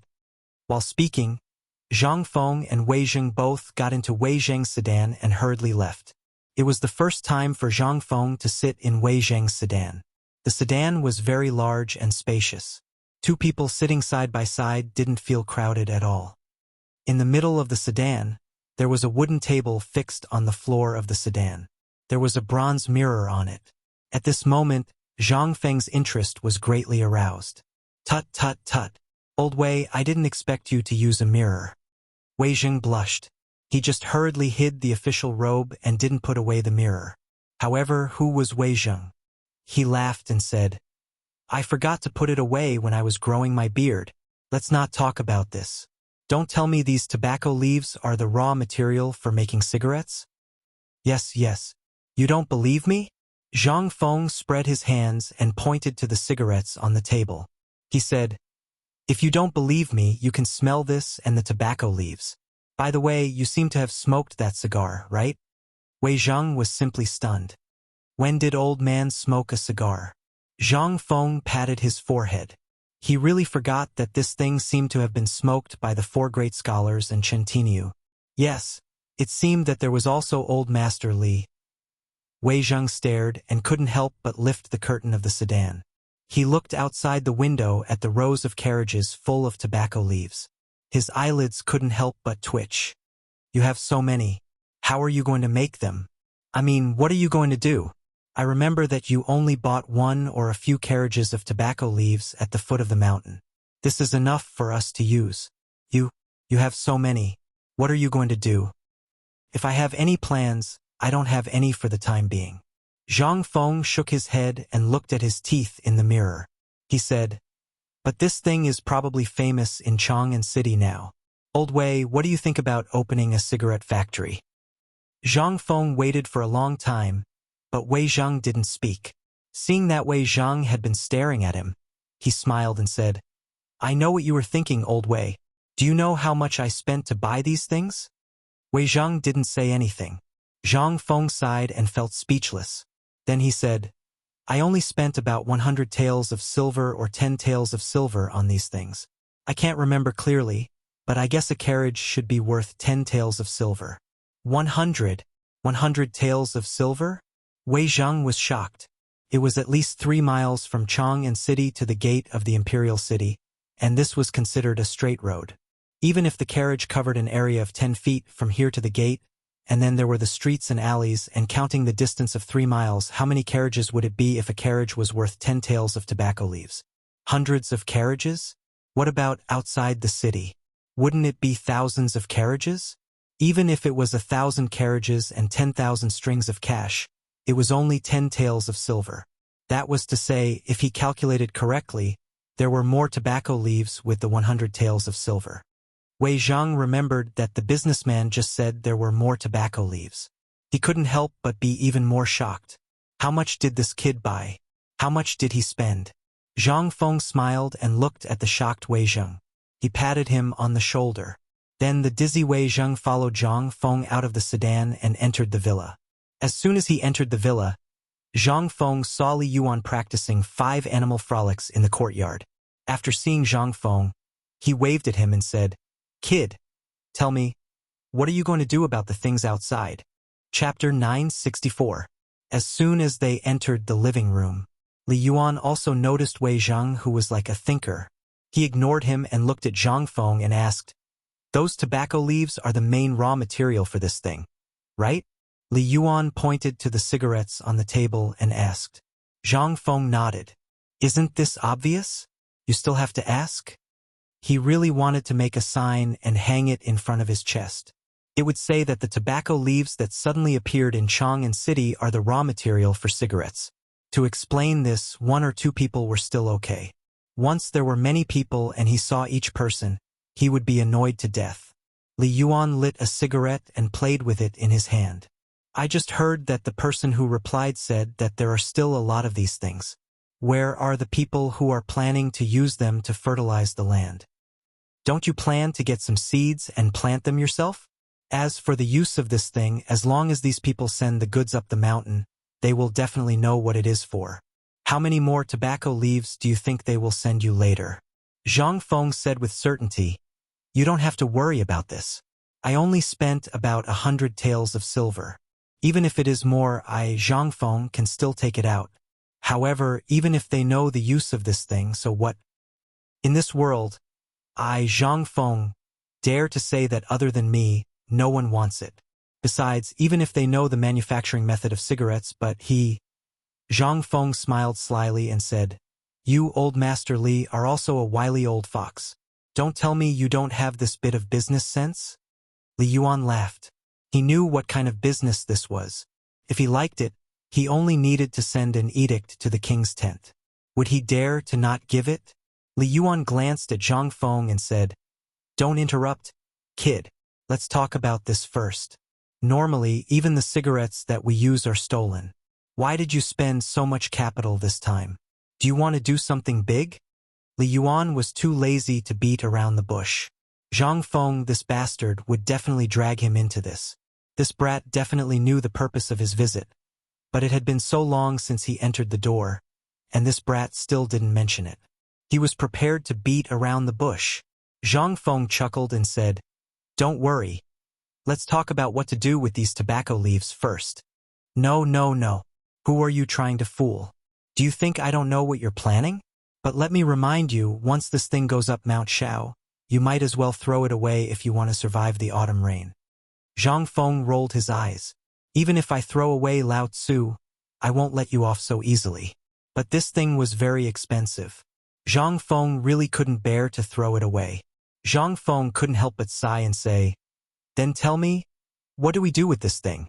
Even Chang'an City couldn't hold it. If I don't get it to Mount Shao before tomorrow, His Majesty will send someone to invite me to the prison to be caned." Hearing this, Li Yuan leaned closer to Zhang Feng and said, "You really want to hear my thoughts? You can choose to remain silent." Zhang Feng spread his hands. Obviously, he underestimated Li Yuan's thick skin. Li Yuan smoked and said neither quickly nor slowly, "Chang'an can't hold it, but I know that Erlang's people are preparing to go to Luozhou East Palace right now to carry out repairs. If we can take the opportunity to transfer the goods to them and let them take it to Luozhou, then it'll be easy to handle. After all, Luozhou is vast and sparsely populated. It's not afraid of having too many things, but it's afraid of having too few things. My Li family's largest warehouse is in Luozhou City. If it really doesn't work, there are hundreds of acres of wasteland. That place is enough for us to toss around. What do you think? Cigarettes are a good thing.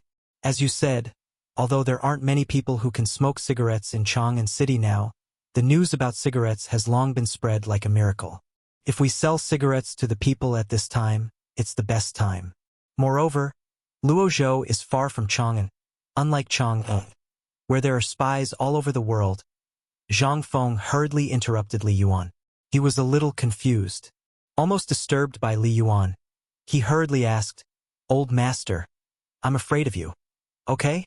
Can you just pick the important things to say?" Li Yuan was also a little innocent. Imitating Zhang Feng, he spread his hands and said, "Didn't I learn all this from you?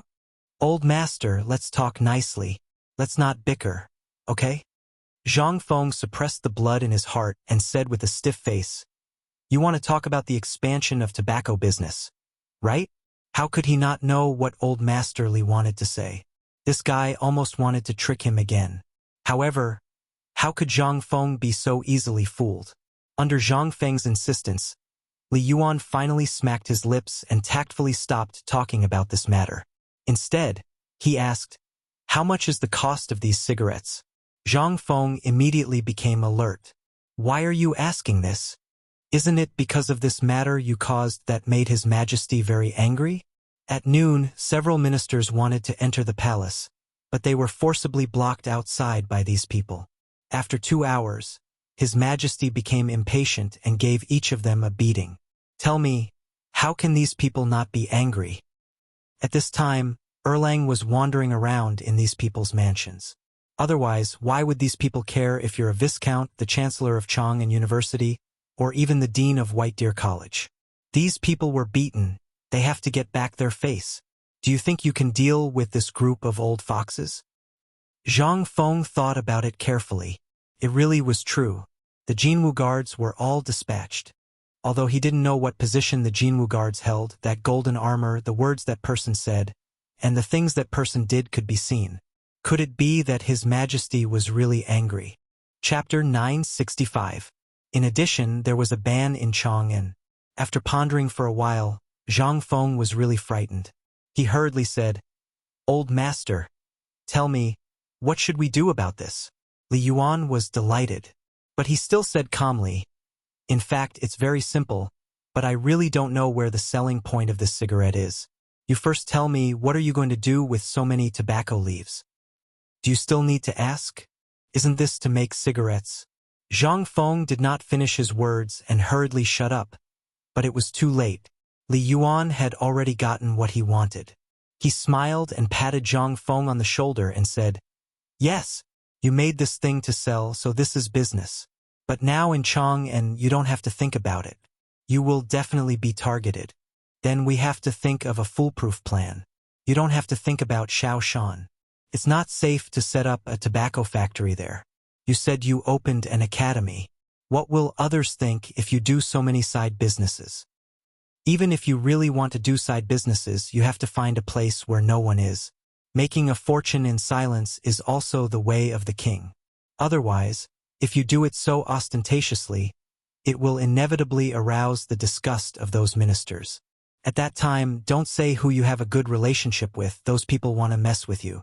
Even the Lord Zhongsun can't wait by your side all day long. Don't you think this makes sense?" Well, Zhang Feng was really stunned.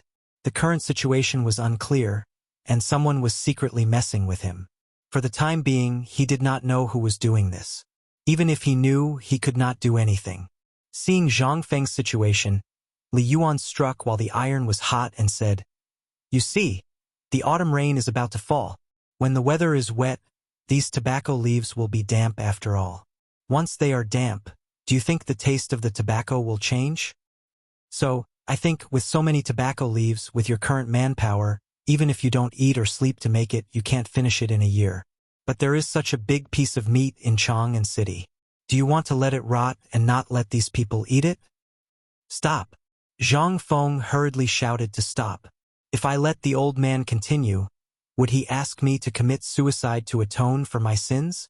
Zhang Feng speechlessly wiped the cold sweat and saliva off his face. He leaned back quietly and said, "Old master, if you have something to say, we can talk about it properly. If you want to put the tobacco factory in Luozhou, then let it be in Luozhou. You have the final say, okay? As long as we split the profits 50-50, you can do whatever you want with the rest." When Li Yuan heard this, he smacked his lips in satisfaction. He deliberately took out Zhang Feng's flask from his bosom and drank a mouthful of wine in front of Zhang Feng. Zhang Feng gritted his teeth, but there was nothing he could do. After all, he didn't like to use things that had been used by others. At this time, after the matter was finalized, Li Yuan said earnestly, "Boy, don't think that you have suffered a loss. You should know that what I brought down for you is endless trouble. You should prepare for your mid-autumn hunt with peace of mind. That is the big thing. As long as this matter is done, then everything will be fine, you know?" When it came to business, Li Yuan couldn't help but worry. "Boy, do you have confidence in this mid-autumn hunt? If it's really not possible, I'll find some connections for you." This mid-autumn hunt, he really couldn't help much. After all, there were some things that he could use the retired emperor, and even Li Shimin could use his connections. But this mid-autumn hunt and this mid-autumn poetry meet, they really couldn't intervene. At most, they could strictly guard against accidents. The key was still to see the strength of this mid-autumn hunt. To put it bluntly, if you didn't have the strength to prove your existence, even if you had more people to help, it would be useless. Zhang Feng waved his hand and said, "No need. If I can't even handle this matter, then wouldn't I, Zhang Feng, be too useless? Even if I become the champion of this mid-autumn hunt, what's the use? I, Zhang Feng, really don't care about this." Li Yuan smacked his lips and didn't say anything. He just gave a thumbs up. "Then I'll wait here for the sound of your triumphant return. By the way, I heard this morning that your basketball was rejected. Are you sure you don't need me to use my connections?" This matter was obviously targeted by someone. Otherwise, how could those people still make such a conclusion when they knew the magic of this basketball? The emergence of every new thing was bound to have endless people who wanted to drown this thing in the world of mortals. The emergence of a thing was bound to affect the interests of a large number of people. This was the situation of basketball at this time.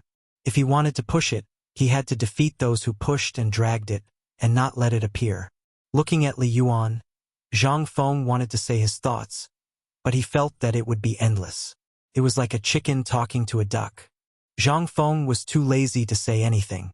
It wouldn't be too late to talk about other things after the rugby ball and the jersey appeared. Otherwise, he would be the one to suffer in this mid-autumn hunt. After all, the matter of the academy had caused an uproar. There were imperial edicts and so on. If at this time he couldn't get the first place in this mid-autumn hunt, it would be too embarrassing. Chapter 966. 5 o'clock. The sun was slowly moving to the west. The sun after autumn was called the 24 Tigers of Autumn at this time. Its power was simply incredible. At night, it was so cold that one couldn't wait to put on a jacket. But at noon, one couldn't wait to strip off everything on one's body. Zhang Feng hated sitting in a sedan chair. Although it could avoid the glaring sun, it also made him lose a lot of interest. For example, watching the people running on the basketball court on the street. For example, the strange food on the street that was tempting. Every time, even if he looked at it for a long time, his mood would be different, and the things he saw would be even more different. On the sedan chair, Zhang Feng was holding a rugby ball in his arms. Wearing sunglasses, he looked here and there. There was a gentle smile on his face, which charmed the young girls on the street and made them scream. At this time, when the sedan chair had just arrived at the city gate, a familiar sedan chair appeared in front of Zhang Feng, and there seemed to be some dispute at the city gate in front of him. At this time, the city gate was blocked. Zhang Feng was too lazy to pay attention to it. He played with the rugby ball while chatting with the people on the street. Occasionally, he would recite a poem. Instantly, the people who were still waiting in line to leave the city burst into a burst of exclamations. The noise here made the city gate guard angry. He knocked on the Modeo a few times and roared, "What are you all arguing about? Do you still want to leave the city? If you don't, get the F***CK out of the city." The guard's angry roar came to an abrupt end the moment he saw Zhang Feng. Then, like a dog, he hurriedly grinned and said, "Yo, isn't this Prince Zhang? Are you going out of the city? Come, come, come, the people in front. Make way for Prince Zhang." Prince Zhang? The people at the city gate were shocked, and the beauty sitting in the sedan chair trembled all over.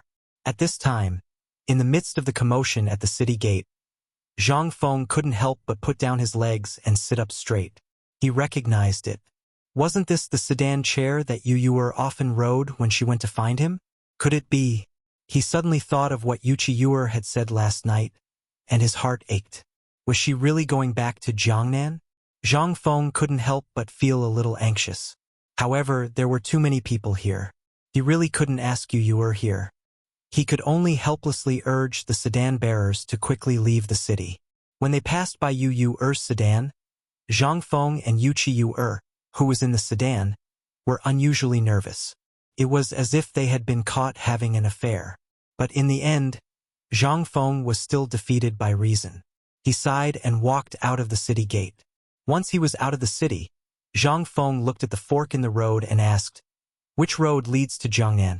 The sedan bearer was stunned when he heard this. His eyes rolled as he said, "If you want to wait for someone, the Wei River is a good place. Why don't I stop there for you? Once you're done, I'll pick you up." As a palanquin bearers who often worked at Shao Mountain, how could they not know about the affairs of this esteemed dean? As for other things, they might not know or recognize them. They might not know about fine porcelain and the like, and they might not even know how to read big words. However, they could tell you all day about the types of palanquins and carriages they were familiar with. At this time, even if Zhang Feng didn't say anything, they all knew what Zhang Feng wanted to do. After all, they had seen Yuchi Yuer come and go in this sedan chair in front of the tavern in Tonghui Lane. Now that they saw Prince Zhang's expression, who didn't know what was going on? Zhang Feng couldn't help but blush when he heard this, tacitly agreeing with their words. After the Wei River stopped, Zhang Feng gave each of them a banknote. After the four left, he seriously looked at the Wei River in front of him. This was the historical location of the Wei River Alliance. Although more than a year had passed on the wooden bridge that could accommodate 3 carriages side by side, the scars left behind by hatchets still served as a reminder of the pain and suffering in his heart. The turbid water beneath the bridge was mixed with tree branches that had been washed down from the depths of the Qinling Mountains. At this time, a faint fragrance caused Zhang Feng to turn around, but in the next moment, he couldn't help but fall into a daze. Behind him was the silhouette of the Qinling Mountains and Shao Mountain. Yuchi Yuer was wearing a pink muslin dress, her beautiful face tinged with sorrow. In his infatuation, Zhang Feng felt as if his heart had been ruthlessly hammered. "You're here?" Zhang Feng asked in a daze. Yuchi Yuer, on the other hand, smiled faintly. 2 drops of sparkling and translucent tears fell from her drooping eyes onto the bridge under Zhang Feng's feet. Yuchi Yuer held back her tears.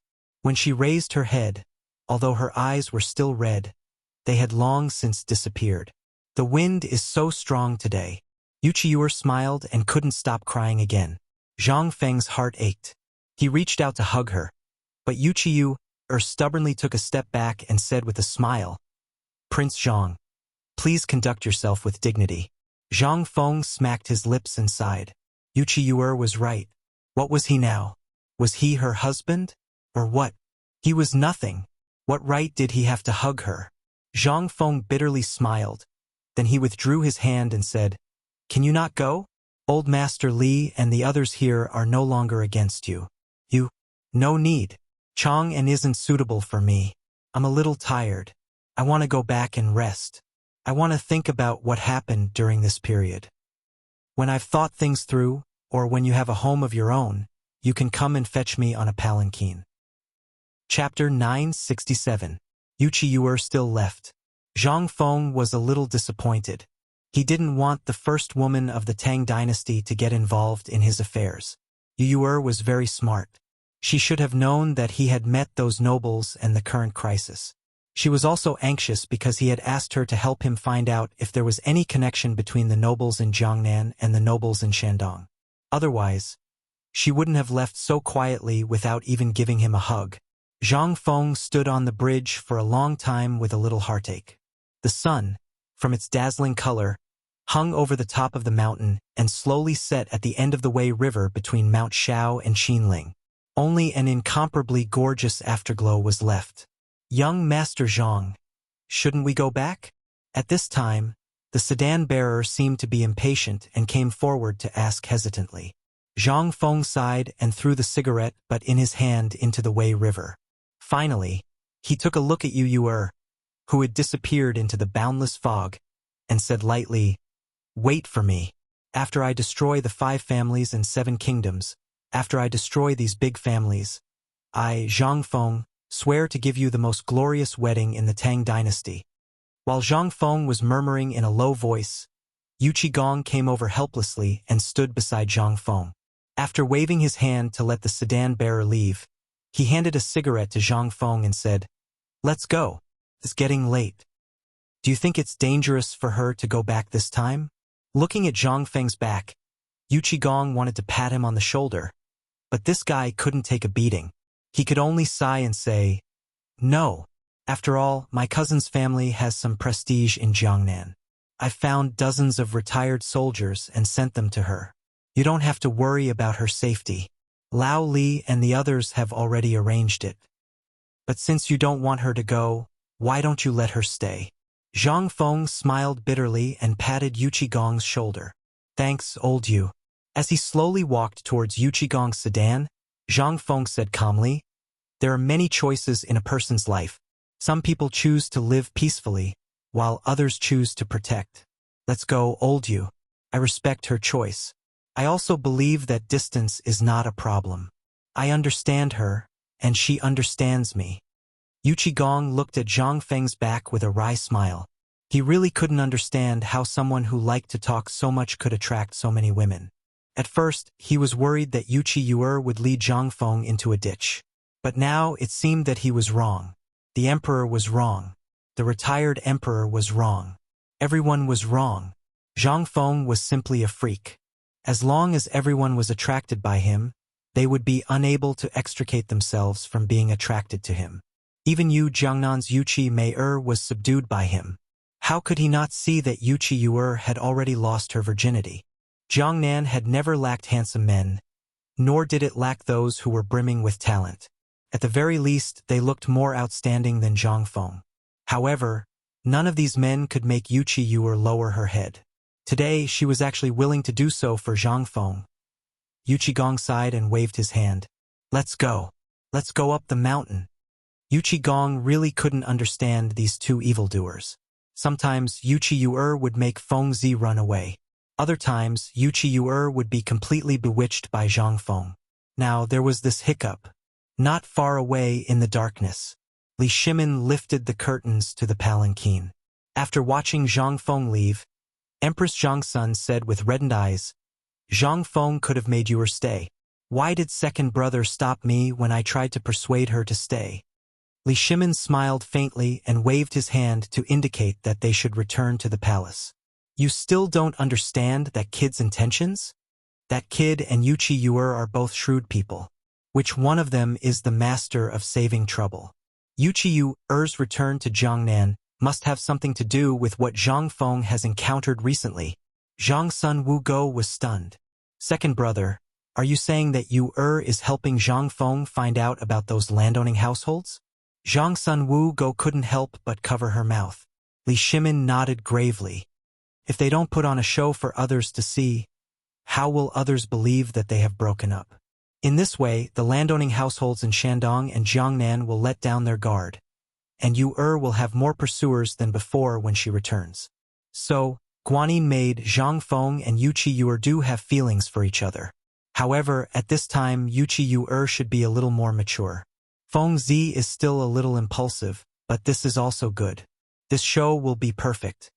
Hearing this, Zhang Sun Wugo exclaimed, "Could it be that all of this was done by you and father?" Li Shimin nodded. "There's also Yuqi. This idea was Yuqi's. Otherwise, it's just a woman. Do you think I'm so free to stop her and Feng Zi from having a good time?" At this time, Zhang Sun Wugo finally came to her senses and exclaimed, "Could it be that Yu Qi did it on purpose?" Chapter 968. The next morning, Chang Chumo and the rest stood in front of Zhang Feng's wooden hut in fear, not daring to move an inch. Last night, After Zhang Feng returned to the mountain, everyone saw that his face was terrifyingly gloomy. Even Li Changqian was scolded by Zhang Feng when he went up to ask. Then, he called everyone over and scolded them fiercely. After everyone recited the multiplication and division table and the book of songs outside his wooden hut, he asked them to scram. When he left, this fiend actually asked everyone to report at his door early in the morning, before the morning exercise. If he did not see anyone, they were to scram immediately. This time, everyone's hair stood on end. Even Chen Wanli, who had been taking care of the paper-making business, was captured. The dozen or so young men stared at each other, not knowing what was going on. In the end, they asked Yu Qigong, who only gave them a piece of advice. Do not provoke Zhang Feng. This time, everyone was restless. This morning, before the sun rose, the dozen or so people rushed into the kitchen to grab a big bowl of leftovers and rushed over. However, no one dared to be careless. Not to mention standing straight, they did not even dare to fart. This was because, according to old He from the kitchen, the light in Feng Zi's hut was on for the entire night. What did this mean? This meant that Feng Zi did not sleep for the entire night. Perhaps he was watching them through the crack of the door. And that damn Shiva was the person that everyone wanted to beat the most. If you asked him what he was, he would only say 2 words. Don't know. If you asked again, he would not even acknowledge you. Li Changqian was so angry that he secretly kicked Chang Chumo and ordered him to beat Shiva up tonight. Just as everyone's legs turned to jelly and sweat appeared on their foreheads, the door finally opened. Once the door was opened, Zhang Feng's face was still gloomy. He stared at Shiva, who was squatting at the door, and said, "Have you prepared the armor I asked you to prepare?" "Ready, ready." Zhang Feng nodded. "Get someone to bring it over." "Oh right, you go too." Shiva wanted to cry, but Li Changqian and the others were roaring excitedly in their hearts. Delightful. Truly delightful. Today, basketball, Chen Tiniu, Chongzi, Idiot Wei, Yu Baolin, and Chen Wanli, you guys don't need to practice anymore. I'll teach you guys something new. As for the rest of you, I'll give you 10 days. If you can't produce the results I want before the mid-autumn hunt ends and the mid-autumn festival, I don't care who you are, all of you can scram. This time, Li Changqian and the others exploded. They wanted to ask, but didn't dare to. His face flushed red. However, the hearts of Chang Chumo and the others sank to the bottom. They asked weakly, "Feng Zi, cough, cough, Dean, what about us?" He had known Zhang Feng for so long, but this was the first time he had seen Zhang Feng so angry. Li Changqian and the others didn't know what Zhang Feng was trying to do. He asked Shiva to get the armor and then kicked them out. This obviously didn't make sense. Zhang Feng didn't hide anything. When everyone was impatient, he said, "Do you see that thing?" When everyone heard this, they looked in the direction where Zhang Feng was pointing. They saw a flat basketball wrapped in cowhide at the entrance. Zhang Feng continued, "This thing is called a rugby ball. Don't you guys like to hit people? Okay, from today onwards, I'll join you guys. We'll practice to the death. You have to learn this thing before the mid-autumn hunt, which means in these 5 days. If you can't, the academy will be disbanded. Understand?" How could they not understand? They had to understand even if they didn't. They had no choice. If they didn't understand now, they would be courting death. As he spoke, Zhang Feng looked at the boxes of armor carried by the students. He pointed at everyone and said, "Come up, 1 for each of you. Put them on properly." Then, Zhang Feng rushed to the door and waved at Cripple Wang and the others who followed him up last night. Cripple Wang led his 30 or so veterans and hurriedly ran over in formation. This scene attracted the attention of all the Imperial Guards who were disguised as guards on Shao Mountain. It also made Chang Chumo, Li Changqian, and the others feel alarmed. After all, the journey here wasn't far. In a few breaths, everyone arrived in front of Zhang Feng.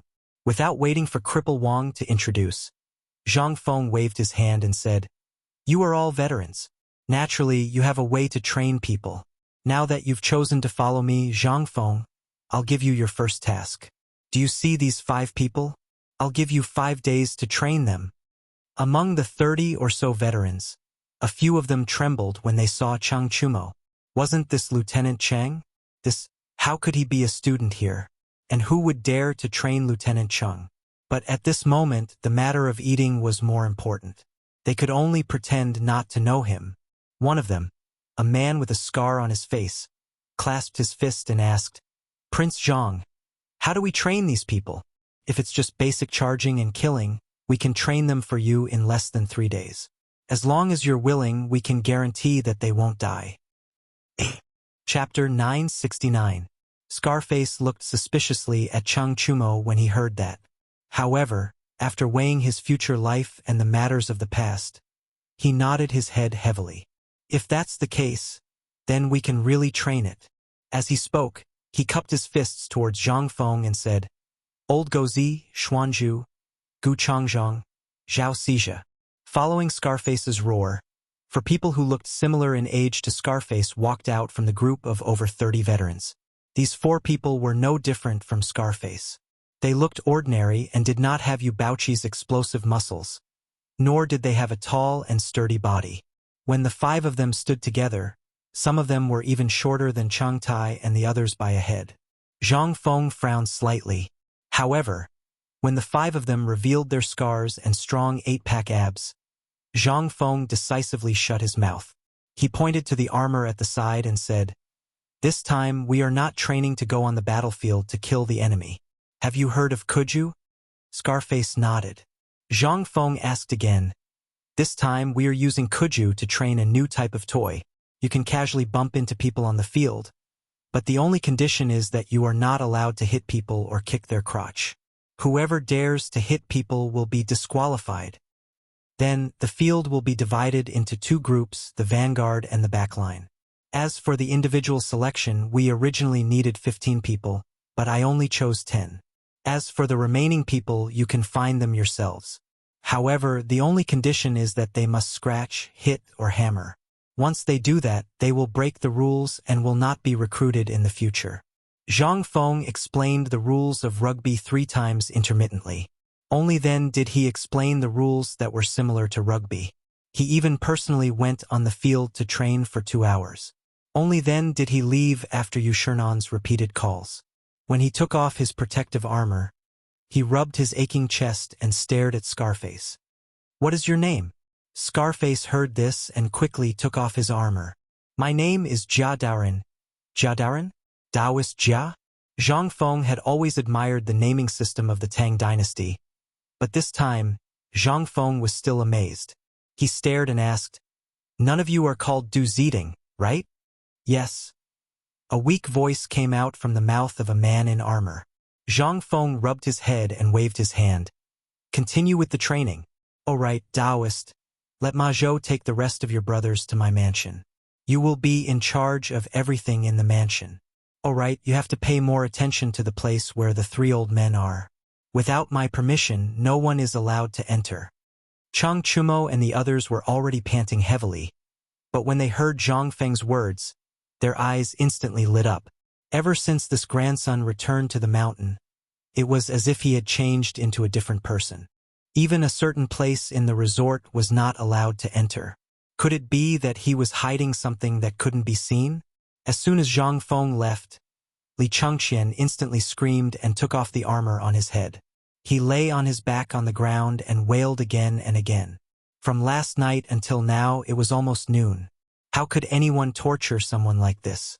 They didn't know which careless man it was, but he actually took the armor of a general.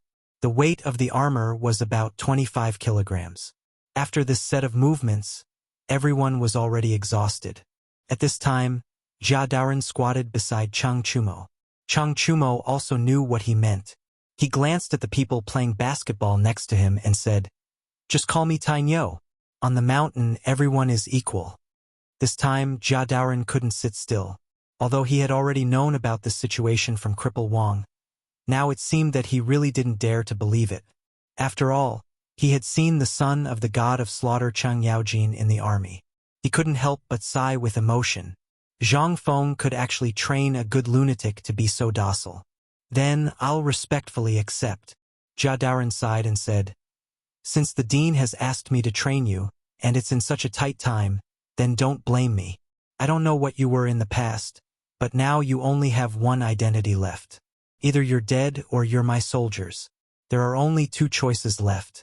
Either get lost now and be a rich second generation, or shut your mouth and do whatever I say. Damn you. You dare to open a dye house just because I gave you some color? Chang Chumo was furious. But Jia Daoren really misinterpreted his meaning. He thought that the son of General Chang Chumo, must have discussed it with Dean Zhongfeng. This time, the matter was more serious, so he wanted him to train them to death. Such a strange request, although it made Jia Daoren a little nervous. But Chang Chumo had already said that he should do what he should do. He couldn't possibly let this bowl of rice down, right? So, on the other side, with a frosty face, Yu Shinan looked at the listless Zhang Feng and scolded. Look at what you've done. This is obviously the academy. You actually want to find a person who practices martial arts to teach them? And you even have to wear armor. What is this? It's simply incongruous. Zhang Feng smiled weakly and said, Teacher, have you ever heard of a saying, only through suffering can one rise above others? Chapter 970. Yu Shinan heard this and sighed. Look at this. Are the barbarians in the barracks celebrating? Or are the students of the academy going crazy? Zhang Feng's face darkened. What are you talking about? You may not know, but in this mid-autumn hunt, something has happened. Zhang Feng sighed helplessly and pointed at Chang Chumo and the others. There is nothing we can do about it, so we decided to do this. Later, the students will go to the workshop and ask them to make a batch of special protective gear. Of course, if you are worried, you can go with the students to the mid-autumn hunt yourself. There were still 4 days left. Yu Shinan was also anxious today. After hearing that Zhang Feng was doing something strange, he hurried over to see what this kid wanted to do. But what he saw almost angered him to death. The time was almost up and he was doing something new. Even if it was Kuju, 3 days of practice might not be enough. Zhang Feng rolled his eyes. Looking at Yu Shinan, who was slightly angry, he said, Teacher, don't be anxious. Listen to my plan first. Seeing Zhang Feng staring at him with a burning gaze, Yu Shinan could not help but wave his hand. Anyway, this academy is yours. Tell me your plan. Teacher, what I'm teaching now is called rugby. Although it's a bit rushed at this time, what will happen if I change it to Kuju? What I am doing is to train their ability to react on the spot, as well as their ability to cooperate. If it is Kuju, even if I don't say it, you naturally know. There is no order to it, and every time Kuju is played, there will be many people's skin and flesh lacerated, and even their bones and tendons will be broken. Do you think there is any order to it? They're all fighting randomly, or they're using brute force to beat the other side down. What's this? This is the behavior of bandits. Kuju was originally an entertainment to strengthen the body, but they turned it into this. Simply unsightly. Zhang Feng was telling the truth. Yu Shinan couldn't help but be moved. The appearance of Kuju was originally for entertainment, but it gradually developed into a tool for profit and competition. It had even become a tool for those rich families to compete with their financial resources. Where was the meaning of Kuju?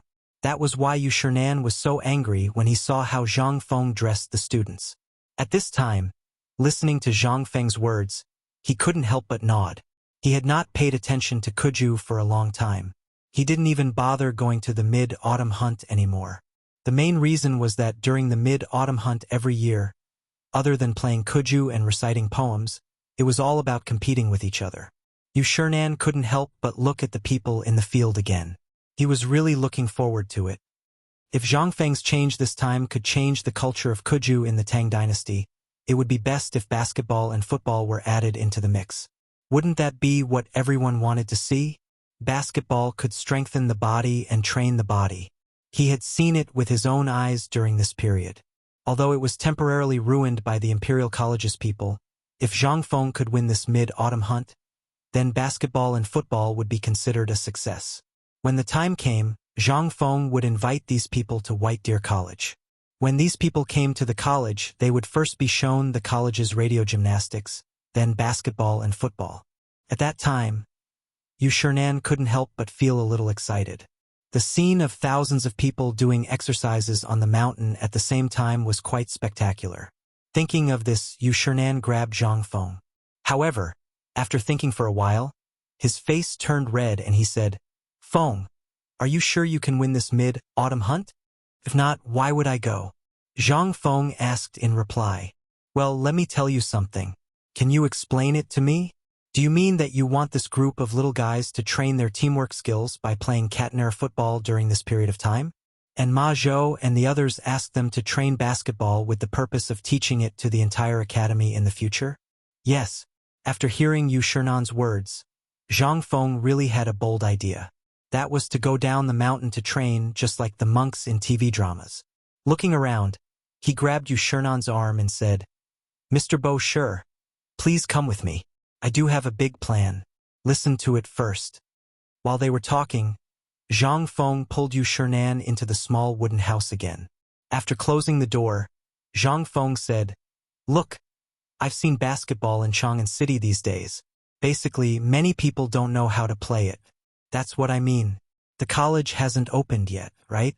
I plan to train a group of people and let this group of people train all the students in the college.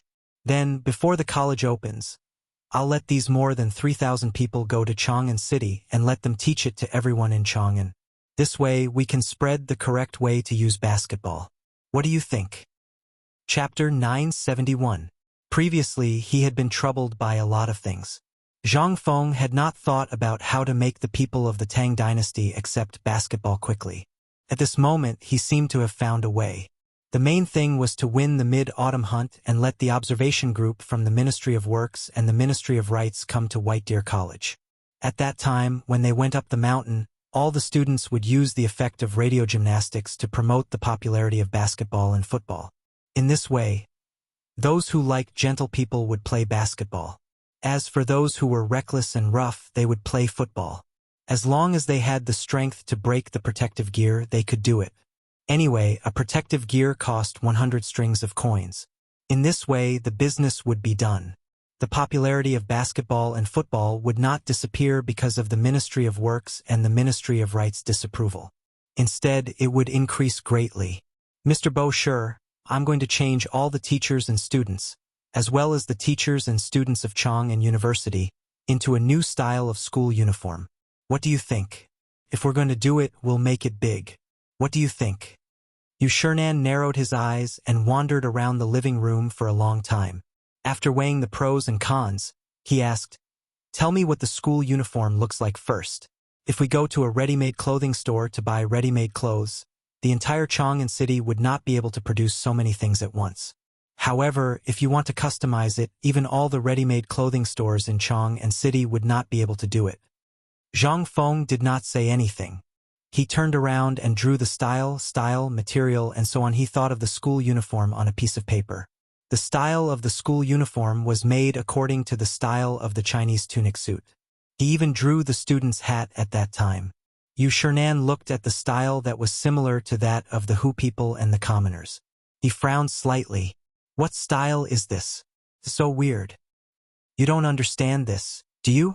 This is called beauty. If there's no beauty in anything, what's the point of it?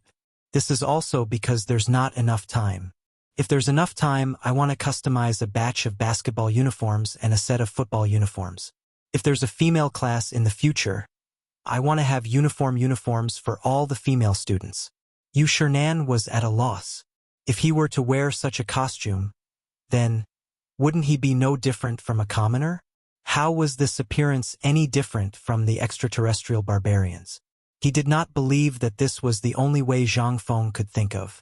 He shook his head and said, "No, your idea is very good. The academy must have its own service.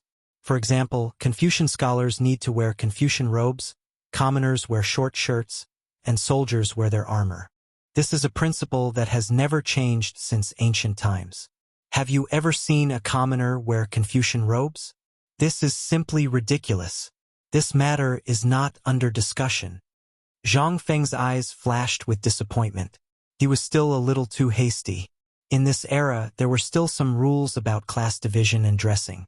For example, there were strict rules about sitting, walking, eating, sleeping, and so on. At this time, it was simply impossible for this group of stubborn old men to change their inherent thinking.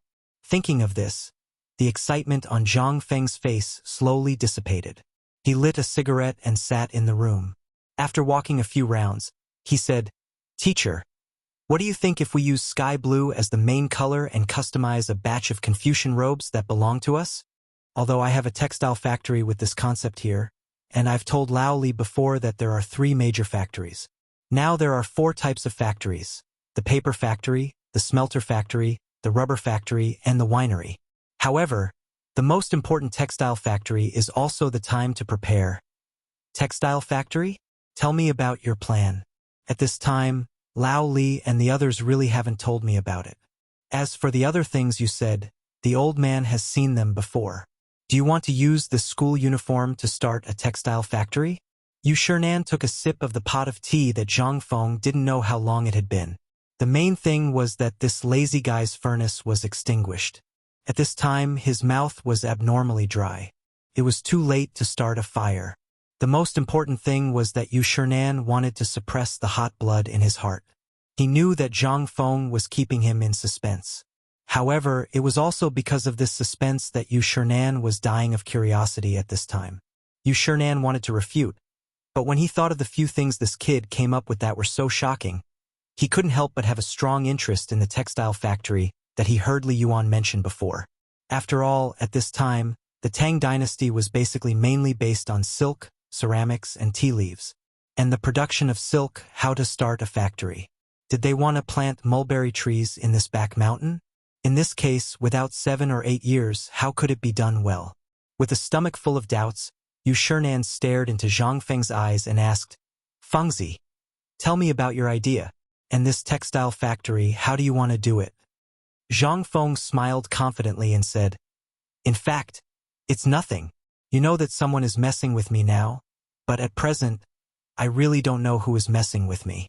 We have to find a way. Now that Lao Nyo has brought people to Lantian to look for coal mines, this is bound to be related to the Taiyuan Wang clan. And now, basically all the major noble families have been provoked. As the saying goes, when there are too many lice, it doesn't itch. So we might as well take the initiative to leak the spearhead. Aren't they hiding in the dark? Then let's do something big. We will take the initiative to attack from the business, as well as the cultural industry of this academy and so on. What do you think? Sitting and waiting for death is not my character, Zhang Feng. Chapter 972. Yu Shernan was so shocked by Zhang Feng's words that he smacked his lips twice. They had come to Shao Mountain not to satisfy their appetite, nor to see how good Zhang Feng was at stirring up trouble. What they valued was Zhang Feng's courage and insight, as well as his unique and innovative teaching methods. They had also seen the problem that Zhang Feng was facing. They couldn't see anything in terms of business at the moment. After all, everything had reached its climax. Even if others wanted to, they couldn't replicate it. This was the trigger for the conflict. If they couldn't do anything to Shao Mountain, what could they do? Wouldn't it be better to destroy Shao Mountain in other ways? Wouldn't this be exactly what they wanted? They couldn't find a Kuju team, so they deliberately delayed the release of the news. Then, they only released the news 5 days before the basketball game was rejected. Anyone would be angry. As for those people in the dark, they were waiting for Zhang Feng to get angry. Once Zhang Feng got angry, there would be a joint report. Zhang Feng publicly insulted the court officials and was dissatisfied with the mid-autumn hunt. Although Yu Shernan and the others knew that Lao Li was the emperor, they couldn't stop these people from gossiping. Even if Zhang Feng chose to remain silent when the time came for the autumn hunt, if the disciples of the White Deer Institute were to lose out, the White Deer Institute would still be shut down. Wasn't this exactly what they wanted? They couldn't do anything to you if you hid on the mountain. However, they just had to destroy everything on the mountain. Wouldn't you come down the mountain? But now, Yu Shernan suddenly realized Zhang Feng's intention from Zhang Feng's plan. He wanted to start a war with the people hiding in the dark. Zhang Feng was really angry. Yu Shernan couldn't help but mourn for Zhang Feng's enemies when he thought of the terrifying weapons in the smelter and what Zhang Feng said at that time. He couldn't help but sigh in his heart. He waved his hand and said, "Come up with a plan immediately. We'll discuss it with Lao Li later. You just focus on preparing for the mid-autumn hunt. We'll take care of these things." After all, Old Man and the others haven't been seen in the market for the past 2 years. They say that the old man and the others are part of White Deer College. They don't even give face to the old man. Old man wants to see who dares to mess with me. Zhang Feng was overjoyed when he heard this. He was waiting for this sentence. As long as the 4 Confucian scholars stood up and supported him, what did he have to be afraid of? He hurriedly bent over the table and wrote down the plan. Yu Shinan asked, "Now tell me, how are you going to set up the textile factory?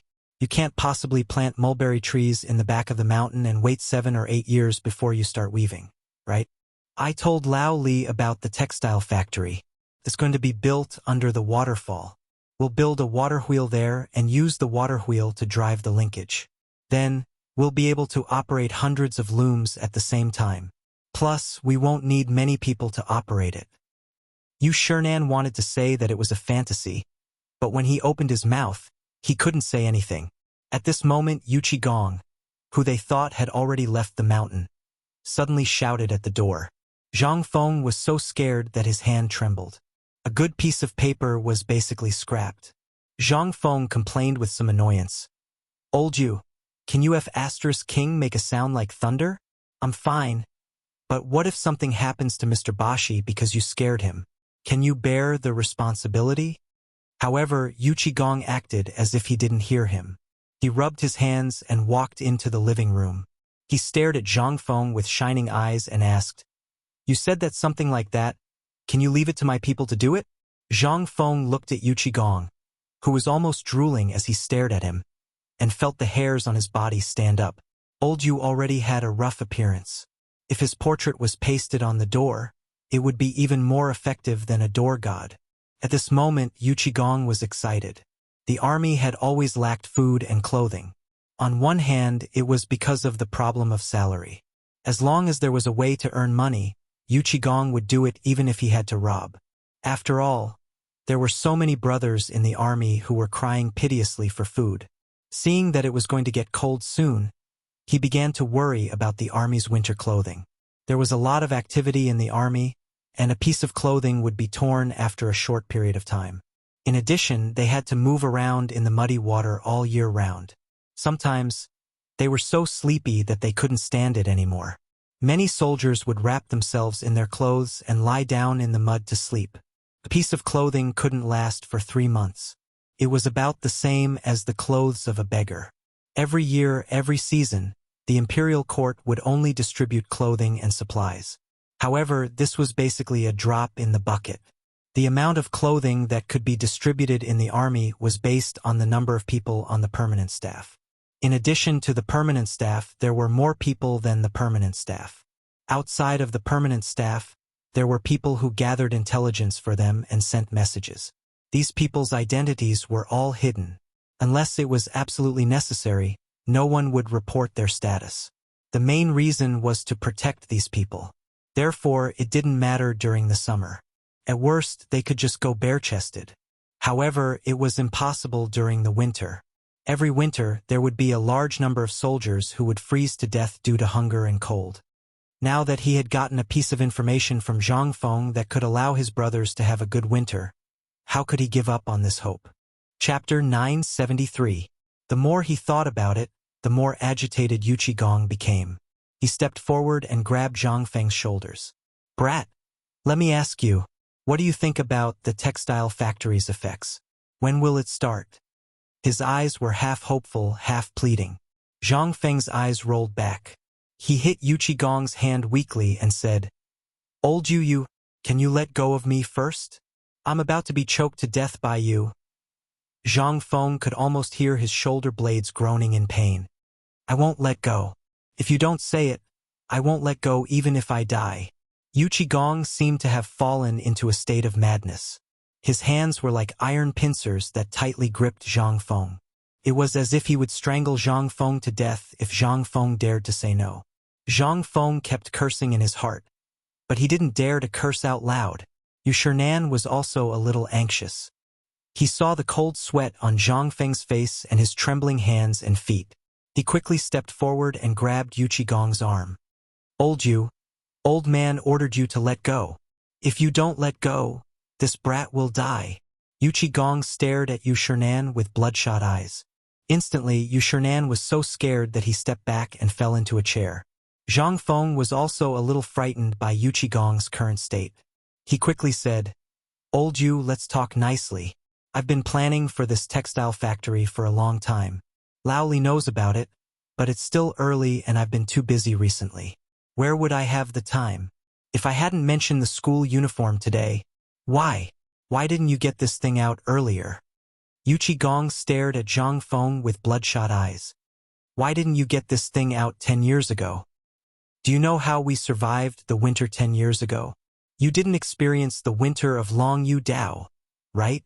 At that time, my family, my brothers were lost in the vast desert. In the end, they were forced into the snowy mountains by the Turks. It wasn't that my brothers couldn't fight. If they fought, they wouldn't be a match even if they had several times the number of my brothers. But they were cold. In the end, they were frozen to death on Mount Chilian. When we finally found them, hundreds of people were holding their weapons and our supplies, frozen into ice sculptures. Feng Zi, have you ever had such an experience? If you see your life and death friends, when you see Tainyo and the others, what?" As he spoke, Yu Qigong cried.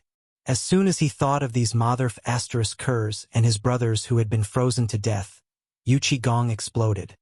He said with a hoarse voice, "You are indeed an expert, but so what? Where were you back then? Even if you weren't around back then, why didn't your master take this out? Go and ask around about Long Yu Dao. If it weren't for me, old Yu." Yu Shernan saw that Yu Qigong had completely lost his mind and almost revealed what had happened back then. He hurriedly scolded, "Old man, I know you care about your brothers, but they can't come back to life. Besides, this isn't Feng's fault. Why are you venting your anger on Feng? If you have the ability, go argue with Lao Li." "Ah!" Yu Qigong angrily roared to the sky. The people training outside the door were so scared that they didn't know what had happened. But Scarface, Jia Daoren, had never seen General Yu Qi roar like this before. He couldn't help but feel sad. He also roared, "Continue training. As long as you don't die, go all out." Inside the room, Yu Qigong seemed to have sobered up a bit after the angry roar. He stared at Zhang Feng and continued, "Feng, my tone is a bit harsh, but you really don't understand some things. Haven't you always wondered why we have so much strength? Why people like us can do business? Have you been wondering why our military training can be tested in the Chong and military camp?" Zhang Feng hadn't thought about it. Now that Yu Qigong took the initiative to talk about it, he couldn't help but nod curiously, forgetting the pain in his shoulder. Yu Shernan opened his mouth and finally sighed. He smoked fiercely and didn't want to look into Yu Qigong's eyes. Yu Qigong said as if he was sleep-talking, 10 years ago, we were young men in our 20s. Our families suffered a disaster. I was born a blacksmith. Old He was also born a farmer. But because of the turmoil, we had to join the army to fill our stomachs.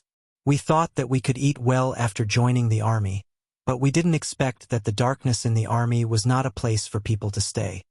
At that time, the army I was in was stationed at the Jade Gate Pass outside Liangzhou. A group of playmates from my village who grew up with me were on their way back to escort supplies when they encountered the Turks heading south. In order to protect the supplies, Yu Qigong couldn't stop his tears from flowing as he spoke. So after that, Old He and I left the army camp. But our brothers couldn't die in vain. That's why we try our best to earn money every year and give them as many supplies as we can.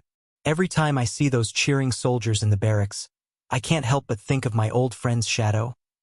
So some people always say that we're rough people, that we're boorish people. Why? Who are we protecting with our lives? If it weren't for the border that we used our lives to fill, who the F***ck would be so comfortable now? Why? Why do rich people look down on us? Why? Chapter 974.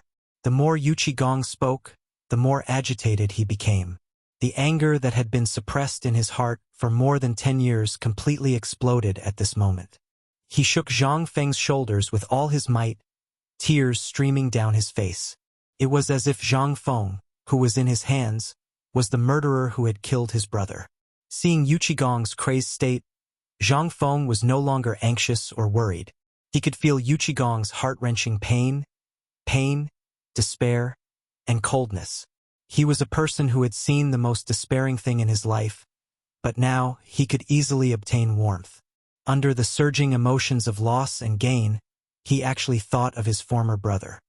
He thought of the tragic state of his brother, who had been frozen into an ice sculpture in order to give the resources in his hands to the brother who needed him more and went to protect his home. So, emotions needed to be vented. When something was buried in one's heart for a long time, it would multiply. When it encountered a trigger point, this kind of grief and sorrow would be vented out like a geyser. Just as Zhang Feng was thinking about how to make old Yu let go, he heard a muffled sound. Yuchigong, who was strangling him, slowly fell to the ground. Behind him, the gloomy Cheng Yaojin slowly withdrew his hand knife. It was obvious that this hand knife was made by him. Originally, Cheng Yaojin was preparing to go to Chang'an City. After learning about Zhang Feng's situation, he wanted to go up the mountain to take a look, but he ended up seeing this scene. He also saw the crazed Yuchigong. He was afraid that he would hurt Zhang Feng, so he decisively knocked him out. At this time, Zhang Feng slowly collapsed on the recliner, gasping for breath. His two arms seemed to have no feeling, hanging limply on both sides, extremely numb and itchy. Cheng Yaojin didn't care about the unconscious Yuchigong on the ground. He dragged him aside by his feet and tore open Zhang Feng's clothes. As soon as he tore open the clothes, Cheng Yaojin and Yu Shinan couldn't help but gasp. They saw that both sides of Zhang Feng's neck were swollen, and the places where he had been strangled were bruised. Zhang Feng's arms were purplish-black. Obviously, there was a serious lack of blood. Zhang Feng struggled to wave his hands, but the pain made him grit his teeth.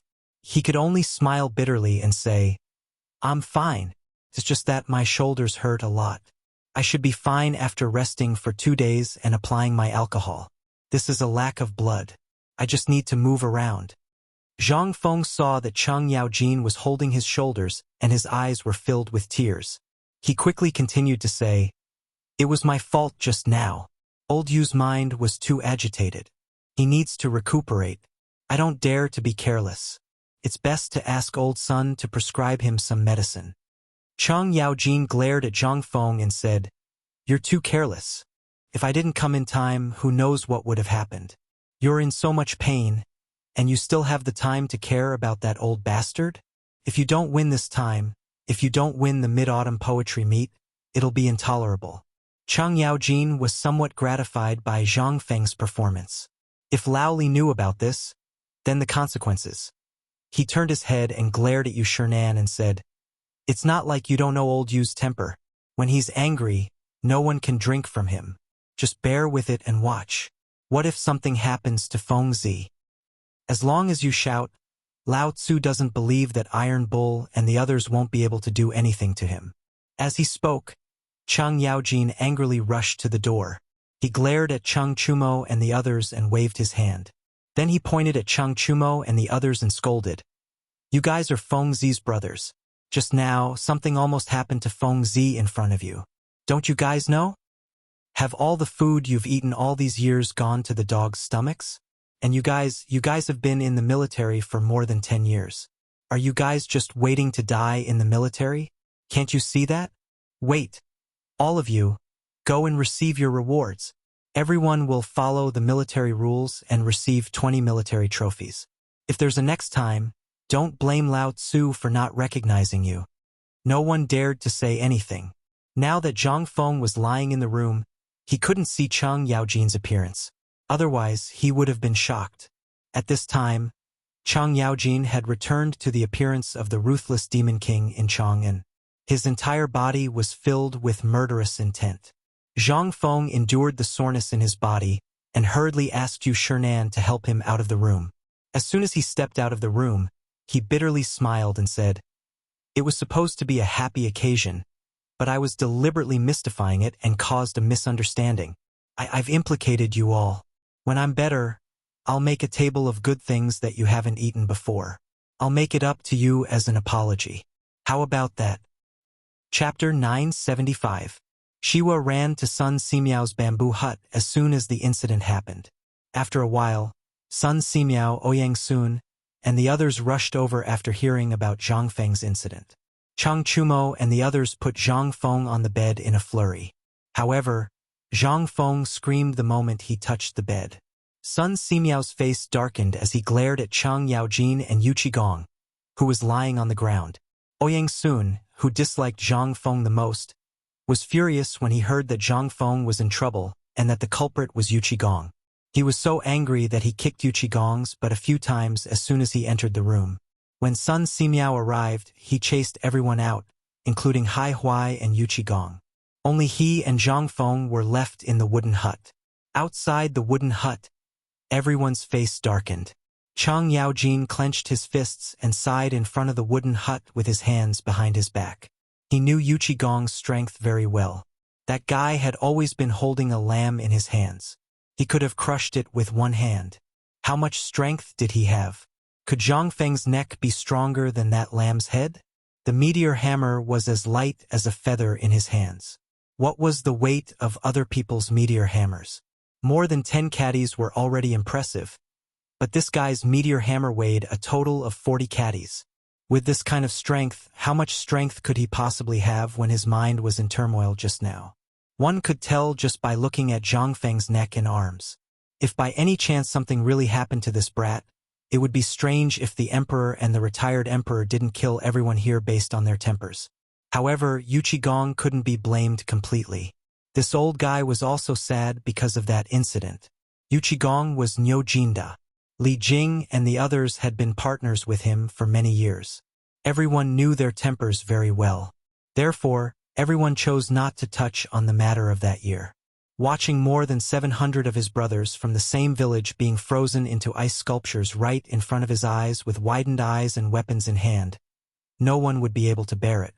This left a lingering shadow in the heart of this man who was made of iron forever. In the room, when Sun Simiao removed all of Zhang Feng's clothes, he couldn't help but be shocked. His face was so gloomy that it was about to drip water. Seeing this, Zhang Feng endured the pain and said, "Elder son, don't be angry. It's nothing." "That's nothing? You're already injured to this extent, and you still say that you're fine? How big is your heart? From now on, don't speak. Old man, I'm going to perform acupuncture. I'll open up the blood vessels in your arms first." As he spoke, Sun Simiao took out his box of silver needles that were comparable to barbecue sticks and was about to stab him. Zhang Feng was so scared that he hurriedly shouted, "Wait a moment. I'll show you something good. Wipe it on your body. This thing can be said to be a treasure. It can reduce inflammation, promote blood circulation, and disinfect miraculously." Sun Simiao didn't want to pay attention to Zhang Feng. He held the silver needle above the oil lamp and was about to stab Zhang Feng. This scared Zhang Feng so much that he dodged repeatedly.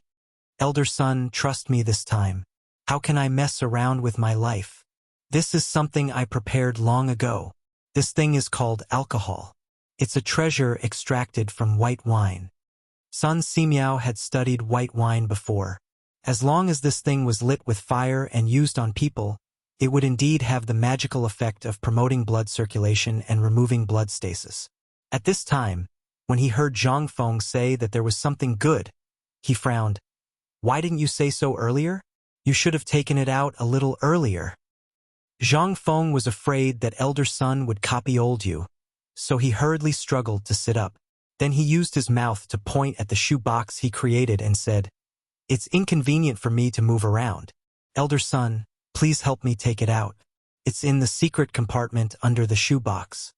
Although Sun Simiao was a little suspicious, Zhang Feng still couldn't bear to see Zhang Feng sucking in cold air in pain. Gritting his teeth, Sun Simiao poked his head down to look for it. Sure enough, the bottom of the shoebox was pulled out. Sure enough, there was a sound like a door bolt. Then Sun Simiao's hand lifted up vigorously. A secret compartment appeared under the shoebox. There was also a burst of wine fragrance inside. The secret compartment was about half the size of the bed, but there were about 7 or 8 jars of wine neatly placed inside. Sun Simiao glanced at Zhang Feng. Zhang Feng smiled and said, "This is the last of my stock. There's really no more white wine. By the way, The jar with the word alcohol circled with red paint is alcohol. Don't take the wrong one. Sun Simiao didn't say anything. He picked up a few small wine jars that were only the size of a fist next to a big jar. He took 5 of them and put them into his arms. He took out another jar, first opened the mud seal and drank a mouthful. Then he slowly closed the secret compartment and asked, "How do I use this thing?" "Let's use the same method as the white wine trial. Pat it or rub it." Zhang Feng shook his head and said, "Rub it first and then pat it after the body is hot. The effect will be better. Do you have a smaller silver needle, such as a silver needle as thick as a strand of hair?" Sun Simiao took out the largest silver needle from the box full of silver needles. He looked at Zhang Feng and asked, "No. Do you want to prick open the extravasated blood? Or just let him be in pain like this?" Oh. Chapter 976. Outside the small wooden hut. Ouyang Sun and the others had also heard the news and came over. When they saw Yu Shernan and the others, they gathered together and whispered, pointing at Yu Qigong from time to time. Yu Qigong was anxious, his right fist pounding back and forth in his left palm as he paced around Zhang Feng's door. At this moment, 1 or 2 screams and groans could be heard from inside the room, causing Yu Qigong and the others to be even more alarmed. If this had happened to someone else, they really wouldn't have cared. But this was Zhang Feng, and it was a huge mistake that he had made himself. At this moment, even Yu Qigong, a man of steel, felt his cheeks turn red. But when he thought of the thing that Zhang Feng had mentioned, Yu Qigong stiffened his neck and felt that it was right. Chang Yaojin looked at Yu Qigong, then at Ouyang Sun and the others, and then at Zhang Feng's tightly shut door. He couldn't help but sigh and pat Yu Qigong on the shoulder. He could understand Yu Qigong's current feelings. No one would be able to remain calm at this moment. If Zhang Feng's thing was created, what would it be like? It would allow the hundreds of thousands of soldiers in the army to never suffer from the cold again. It wasn't just Yu Qigong. Even he himself was boiling with excitement when he heard about this. At this moment, Zhang Feng's tightly shut door slowly opened, and Sun Simiao walked out with a medicine box. Seeing this, Yu Qigong hurriedly went up and asked, "Elder Sun, how is Feng Zi?" Sun Simiao glared at Yu Qigong and Chang Yaojin, the warning in his eyes self-evident. "Feng Zi is fine. His shoulders are a little dislocated, and his meridians are blocked and shifted. Old man has already used acupuncture to release the clotted blood and reset his bones. As long as he recuperates, he will be fine. But listen carefully, if you dare to cause trouble again, I will definitely report Feng Zi's matter as it is." Hearing Sun Simiao's words, Yu Qigong and the others breathed a sigh of relief. As long as there were no sequelae, this kid was only 20 years old. After a few days of recuperation and some nourishing ingredients, he would be able to jump around again. In the end, Yu Qigong still held back. Otherwise, would his shoulders be as hard as a sheep's head? Coupled with Zhang Feng's miraculous alcohol, Sun Simiao could only relieve the blood clot on his arm and then reposition it. At this moment, his mind was still filled with the word alcohol. Sun Simiao took a look at the fist-sized porcelain bottle of alcohol that he had gotten from Zhang Feng. He happily went to brew the medicine for Zhang Feng, and while he was at it, he also went to study the gunpowder potion. As soon as Sun Simiao left, Yu Qigong and Chang Yaojin went straight to Zhang Feng's bedroom. Shiva, who was at the door, pretended not to see anything and went back to training with Chang Chumo and Scarface Jiadaoren. As soon as the 6 of them entered, they could smell the smell of alcohol in the air. They couldn't help but look at each other. There was still some left? What time was it now? Could it be that he was secretly drinking just now? Zhang Feng leaned against the pillow with difficulty. As if he could see the intentions of the 4, he hurriedly said, "This is alcohol. You've seen Idiot Way before. If you want to drink, I don't care. But please go down the mountain and drink. I still have half a jar here. It's enough for you to die." Yu Shernan and the others didn't understand what it was. After Chang Yaojin explained, they could only rub their noses and pretend they didn't hear anything. They pointed at Zhang Feng's arm. Yu Shernan asked, "The smell of alcohol on you? Is it alcohol?" "Yes, old Yu and the others know. I haven't used this before, But this time, it's all thanks to this thing. Otherwise, this kid really wouldn't be able to escape this time. They couldn't help but criticize in their hearts. Was this thing really that magical? However, Zhang Feng didn't dare to elaborate. There was only a little left of this thing now. If he didn't save a little, he might run into another idiot one day and finish it for him. If he encountered such an emergency, he wouldn't even have a place to cry. Yuqigong stared at Zhang Feng with red eyes and said, "Feng Zi, are you sure you're okay?"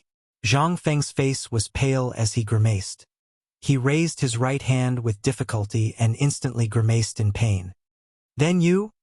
Before Zhang Feng could finish, Yuqigong saw this and began to undress with a serious expression.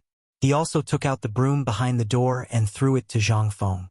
"Feng Zi, this time I was reckless. You can scold or hit me if you want. But after that, can you take responsibility for this manufacturing workshop? I promise that I'll give you as much as you deserve. I don't want a single cent. However, you should know that many of our brothers in the army don't have enough food to eat or warm clothes to wear. Every winter, many people freeze to death. It's going to be winter soon. I told you really don't want to see the tragic state of our brothers back then. In the end, they froze to death in that place in order to protect their home. In the end, even their corpses didn't come back. Although I'm a businessman now, but..." As he spoke, Yuqigong had already taken off his clothes, leaving only his undershirt. Yu Shernan and the others were also touched. They looked at Zhang Feng without saying a word. Zhang Feng sighed and said, "When did I say I wanted to hit you? Even if you didn't say it, I would still sell these things. I promise you, I'll let you take full responsibility for this matter." Chapter 977. Yuqigong was like a child as he walked away happily. Zhang Feng sighed indifferently. Ouyang Sun and Chu Suiliang opened their mouths. But in the end, they left Yu Shernan behind and left silently. Yu Shernan and Chang Yaojin carried Zhang Feng from the bed to the lounge chair at the door. Chang Yaojin wanted to say something a few times, but when the words reached his mouth, he couldn't say anything. Zhang Feng also saw the strange look on their faces. He smiled and said, "Mr. Bashi, old Chun, what kind of relationship do we have? If you have something to say, just say it." Old Yu is a straightforward person. Although the first time we met was a little unpleasant, I am not a person who holds grudges. Young man, please don't blame old Yu for this. Yu Shernan smacked his lips and said, "Are you wondering why we, the high and mighty scholars, have such a close relationship with businessmen like Lao Li and old Yu?" Zhang Feng didn't want to know that it was all fake. In this era, among the scholars, farmers, and businessmen, merchants were the lowest position. They were reviled as porters who bought low and sold high and so on. But this was the market economy. If it weren't for their existence, how could taxes and the circulation of goods be promoted? However, these scholars were all high and mighty characters. Normally, these merchants would have to salute even if they saw a Confucian scholar, let alone these famous Confucian scholars. However, since the beginning of Chang and University, the relationship between Lao Li and Yu Shernan, as well as Sun Simiao and the others, was as good as brothers. This made Zhang Feng curious. Zhang Feng nodded his head and said, "I hope that teacher can clear up my doubts. However, I am also very curious. Lao Yu is a frank and upright person. Even if I made such a big joke with him before, Lao Yu didn't complain at all. But today, when we talked about the textile factory, why did his temperament change so much? Also, why would a brother be frozen like that?" With his hands behind his back, Yu Shernan gazed at the dazzling sunlight in the east. Narrowing his eyes, he said, "You might not be aware of this, but I'll have to start from the previous Yangguang army's expedition to Goguryeo. 300,000 soldiers were buried there. Do you think you can sit back and relax just because you're a commoner, a merchant, or a descendant of an aristocratic family? You're wrong. At the end of the Sui dynasty, there were 72 rebellious kings and 36 bandits who wreaked havoc in the world. How could there be a paradise in this world? At that time, old Yu and the others were hot-blooded youths who cared about their country and the world. But what happened in the end? Have you ever seen someone who was so hungry that they could only eat tree bark and roots to survive? Or have you ever seen people who eat rice and meat in order to survive? I've seen it. At this moment, Yu Shernan's entire body was trembling. His face was pale, as if he was recalling those tragic scenes. After a long while, he continued, Originally, they were preparing to seek a living because of the disaster that befell their families. But when they saw these things on the way, they were all hot-blooded youths. Which one of them didn't want to quell the chaos and return peace to the world? But everyone has their own ambitions. From that time, we met in Chang and City and prepared to work together for the sake of the world. Don't ask how we met. After so many years, what you can see is our present. But what about what you haven't seen? So don't blame old you. At that time, after he joined the army, he was full of mettle. When he returned to the village, he basically brought all the youths in the village with him. But it was also on that winter day that he was stationed in Liangzhou because of military orders. Those from his village were not so lucky and became part of the army. In the winter of the 13th year of the Day dynasty, more than 30 of his brothers and more than 100 of his village's descendants were attacked by the Sui dynasty soldiers and the Turks who took advantage of the chaos to raid the south. In the end, they were forced to enter Mount Qilian. At this point, Cheng Yaojin saw that Yu Shernan's voice was trembling, so he sighed and said, That batch of military supplies was basically the first batch of military uniforms for the frontline soldiers to pass the winter. But how could 100 or 200 people resist 3,000 Turks? There were also Sui dynasty soldiers chasing after them. No one knew how they stopped those people. By the time we received the news, it was already the next day. When old Yu and I arrived, we saw that Mount Qilian was littered with corpses, all of them Turkic corpses. When we reached the summit, we saw that the ground was littered with Turkic corpses that had been tied to trees. Some of the soldiers had bitten a Turk's ear or a piece of flesh to death.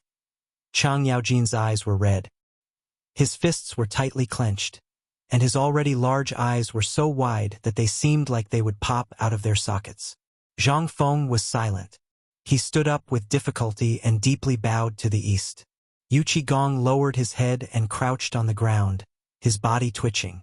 No one knew what sorrowful memories he was going through. Chang Yaojin calmed himself down and said, By the time we reached the mountain, there were only 7 people left of the 100, some people. And behind these 7 people were our supplies.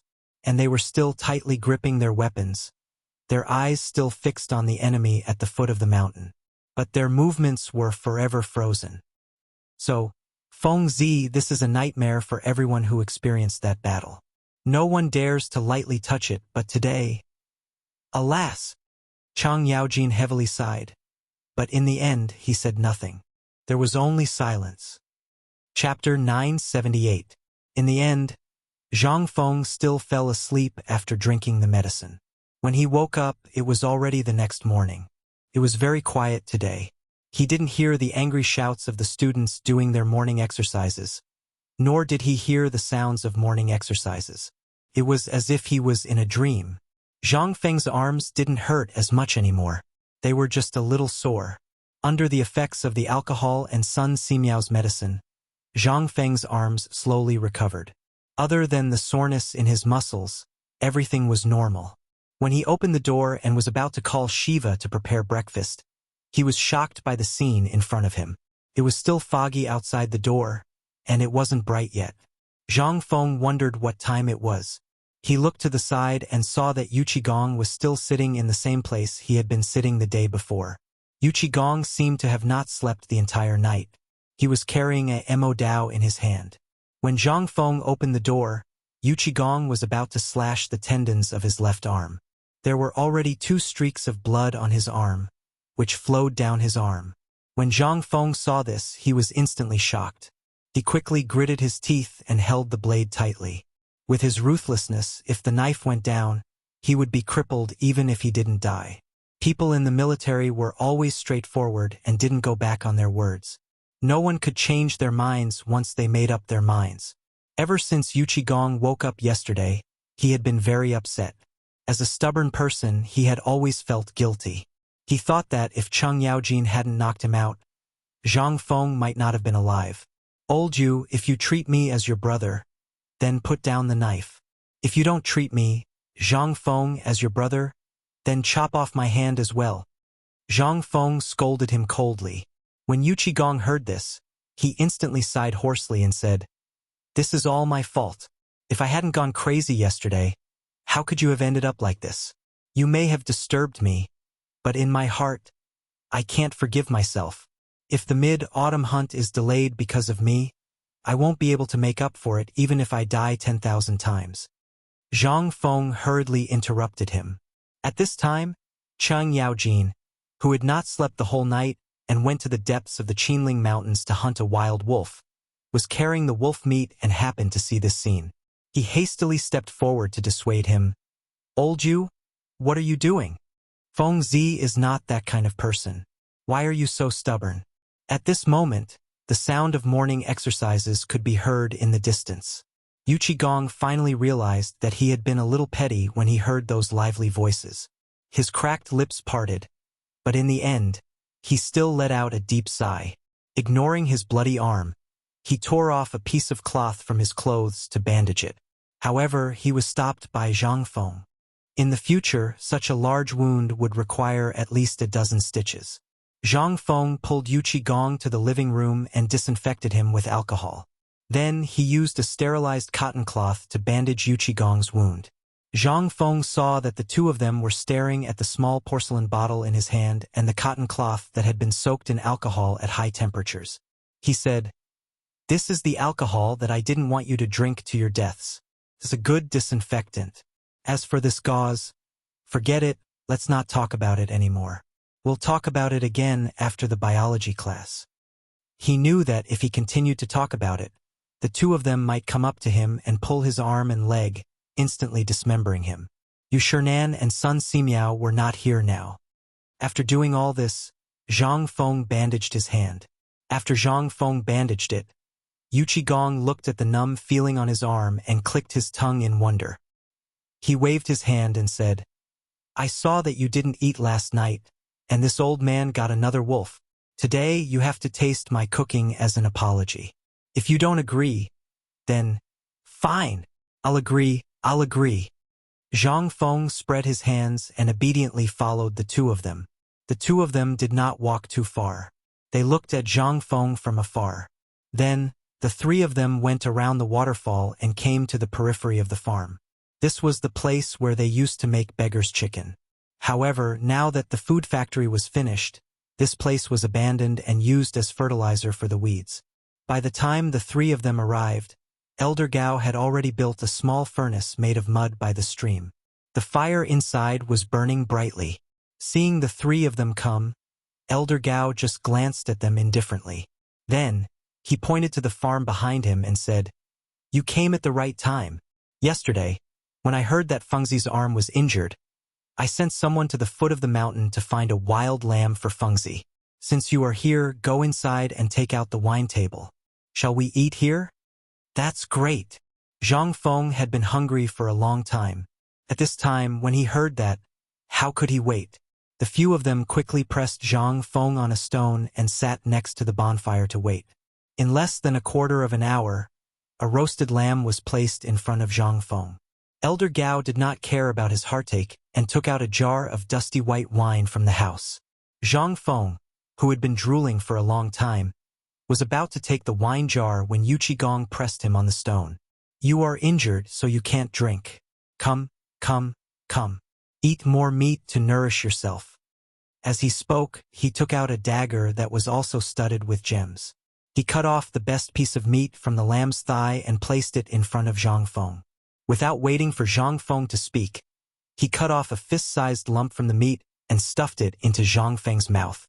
Cheng Yaojin, who was sitting side by side, saw this and kicked Yu Qigong out. "Are you King feeding him? Or are you trying to kill Fengzi?" Chapter 979. Yu Qigong glared at Cheng Yaojin as he got up from the mud. The meat in his hand was already covered in mud and soot. He was so angry that he threw the meat in his hand at Cheng Yaojin. "Do you want Lao Tzu to feed you? If you want to eat, do it yourself." Cheng Yaojin wasn't afraid of him. He took the meat and deftly stabbed it with a dagger. Then, he placed it over the fire and shaved off the muddy parts. He ate with relish. Gong was so angry that his whole body trembled. Elder Gao hurriedly advised, All right. How old are you? Why are you still fighting over food? It's not like it was 10 years ago. Feng Zi is a cultured person, unlike a barbarian like you.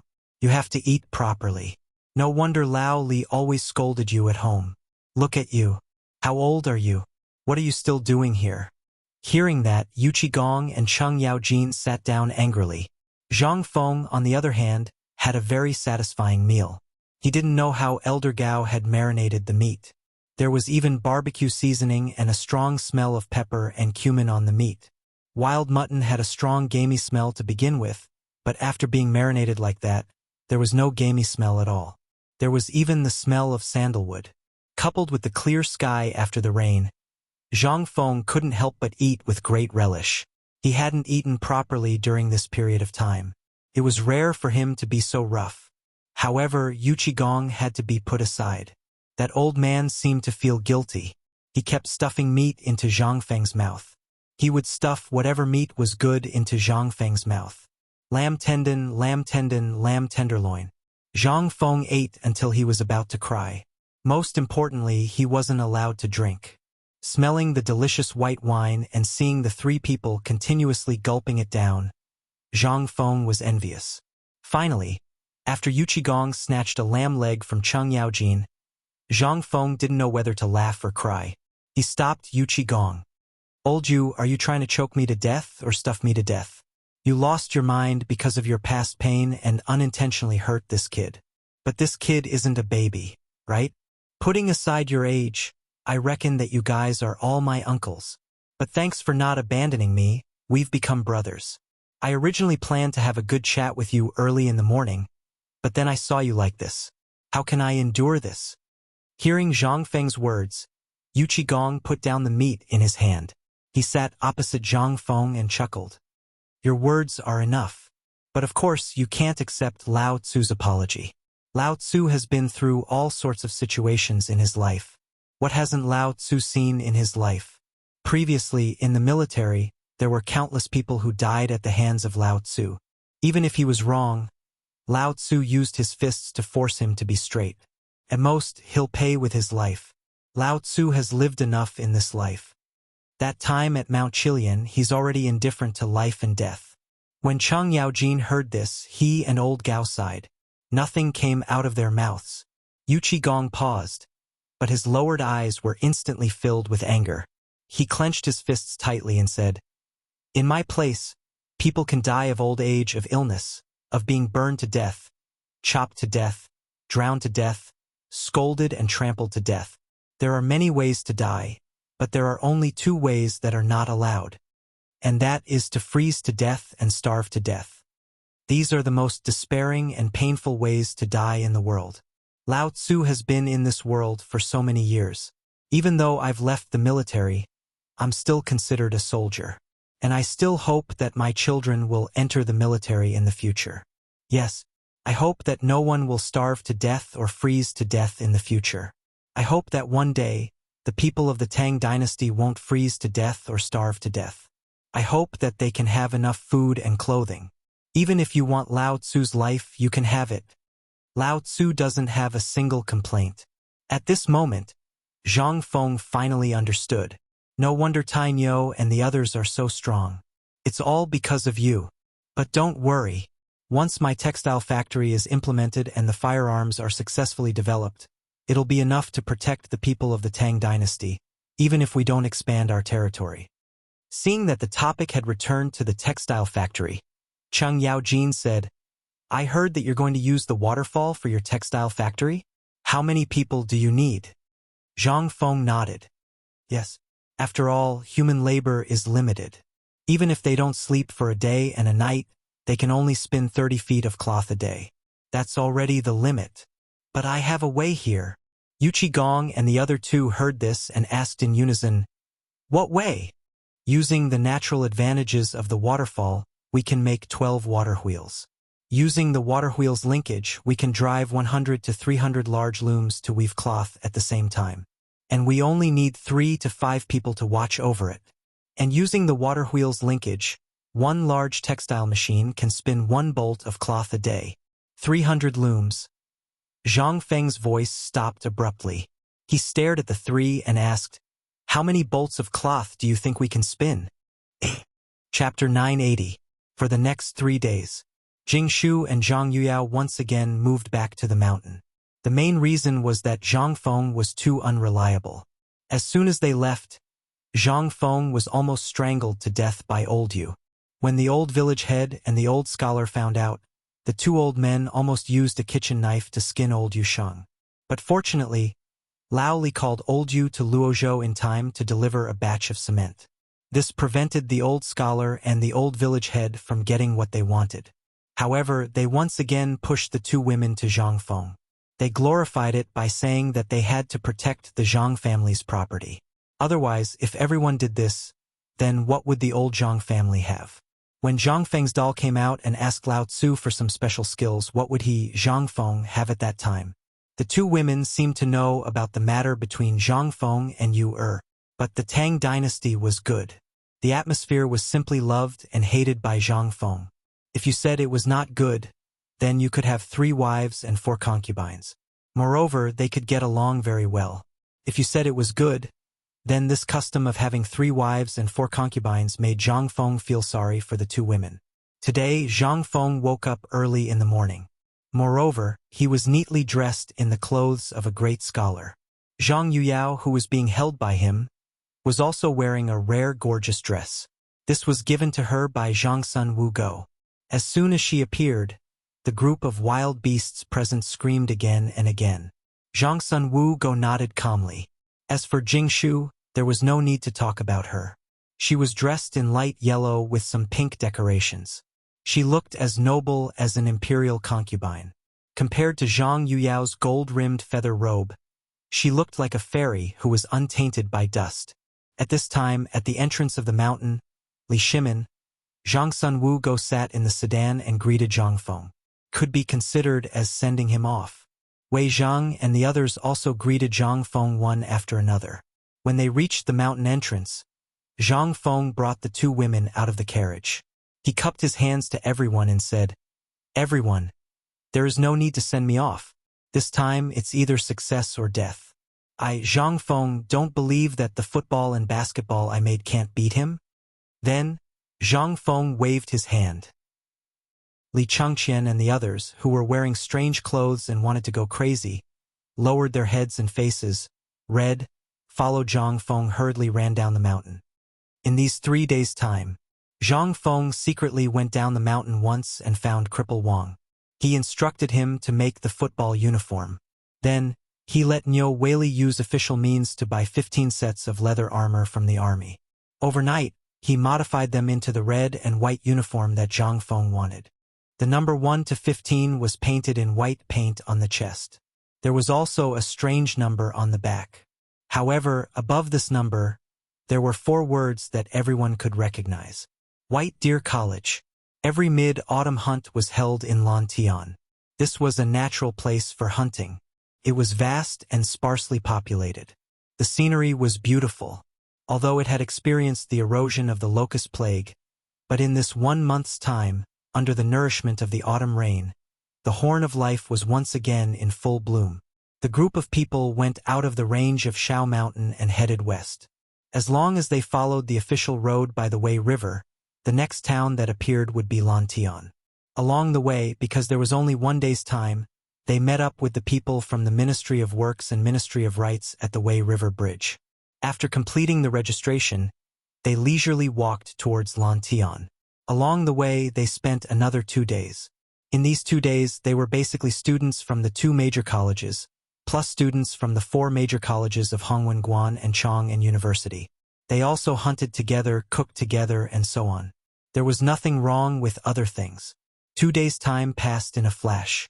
2 days later, Zhang Feng stood in the middle of an open field and looked around. Li Chengqian smiled and asked, "You're looking for Erpi Gully, right?" Zhang Feng asked in surprise. "Is it here?" Li Chengqian nodded. Hearing this, Zhang Feng hurriedly squatted on the ground and looked at the stones on the ground. Almost took one, Come over and dig it up to see if there was a coal mine below. Seeing this, Li Chengxian hurriedly dissuaded him. You'd better stop. As far as I know, this is Erpi Gully, but it doesn't mean that this place is full of coal mines, right? I've already sent someone to inform old Nyo. Perhaps old Nyo will come over at night. You should prepare first. We'll depend on you later. Zhang Feng still didn't understand what Li Chengxian meant.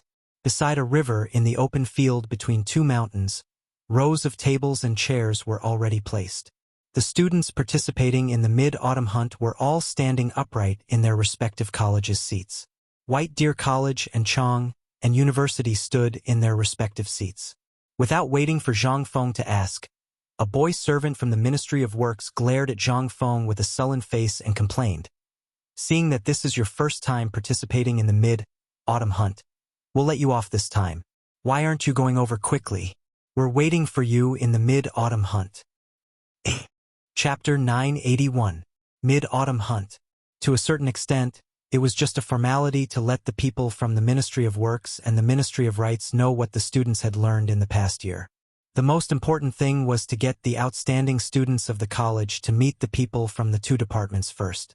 To put it bluntly, it was to let the people from the Ministry of Works and the Ministry of Rights record the top talents in their notebooks first and then report to the emperor. After the imperial examinations 3 years later, the emperor would personally check the papers of these people. The high scholars were basically selected from these people. However, this was not necessarily the case. This was because every year, there would be many people who were hidden away by the college for some reason. They would only be released during the imperial examinations to amaze the world. This was also Zhang Feng's plan. Now, there were so many people eyeing Chang and University and White Deer College. If these people were released at this time, what would happen? The opening of the mid-autumn hunt was similar to the sports events in the future. First, the people from the Ministry of Works and the Ministry of Rights would praise the emperor. Then, they would encourage all the students and so on. After that, the chancellors of the major colleges would go up to give a speech. Since the chancellors of White Deer College and Chang and University were both Zhang Feng, and this time, the Imperial College and Hongwen were on the same side, things were easier to handle. Originally, it was the Imperial College's turn to give a speech. Zhang Feng was prepared to study what these people were talking about. After all, he did not understand these things. It would be a lie to say that he was not nervous. However, this time, the people from the Imperial College knew how to have fun. The two deans stood up at the same time. They smiled at Zhang Feng and said, "We have long heard that young Master Zhang is brimming with talent. Furthermore, there are countless amazing poems that have spread throughout the world. However, these are only one-sided. As everyone knows, as the dean of an academy and the chancellor, this is not only reflected in the Tao of poetry, but also in the Book of Songs and Etiquette. Although you invited the 4 great Confucians up the mountain, we do not know what methods you used. But if you want us to believe you, it's still a little difficult." At the Hongwen, a fat man wearing a white robe embroidered with a large character smiled and stroked his mustache. "Brother Sun, you're making things difficult for her. President Zhang is a newcomer." "Oh right, she's a great Confucian scholar who was jointly recommended by the 4 great Confucian scholars. We have to be careful with what we say." Chung Chumo and the others who were listening below were enraged. They almost wanted to beat them up, but they were still firmly held down by Li Chengxian.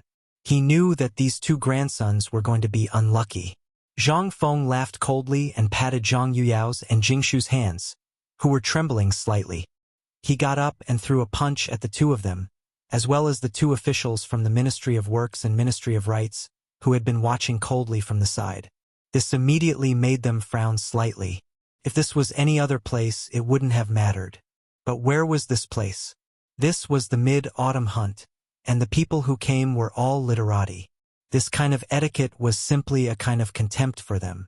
However, the more Zhang Feng acted like this, the more the 2 people from the Imperial College and the Hongwen smiled. It seemed that the more outstanding Zhang Feng's performance was, the better it would be. Zhang Feng glanced at the 2 people and couldn't help but laugh. When the 2 people saw this, they were even happier. "Prince Zhang, Lord Chancellor, please. Considering that you're the youngest great Confucian scholar in Chang, and even the entire Tang dynasty, I'll give you the opportunity to be the first to give a speech in this mid-autumn hunt. Zhang Feng asked with a smile. May I ask who you are? The Imperial College's chancellor sneered and said, My surname is Sun, and my name is Yen Bo. I'm the chancellor of the Imperial College, grade 5. Oh, Yen Bo, hello. Are you sure you'll let me speak this time? Yen Bo was stunned. He didn't know what Zhang Feng meant, but he still nodded and said, Let's begin. Let's not waste everyone's time. Since Brother Yen Bo has spoken, then this humble Zhang will speak a few words this time. Zhang Feng waved his hand and said, I'm sure everyone knows about the Chang'an University and White Deer College, right? The reason why I set up the college was to let the people of the Tang dynasty escape from poverty. I believe that everyone has seen the incident caused by the locust plague. Let's not talk about what White Deer College did. These are all small matters. As long as it can benefit the people of the world, we'll do it. Let's not talk about what the college did for now. Let's talk about... Wait! The guy surnamed Sun couldn't stand Zhang Feng anymore. He hurriedly interrupted Zhang Feng and said, President Zhang, this is the mid-autumn hunt. Let's talk about the mid-autumn hunt.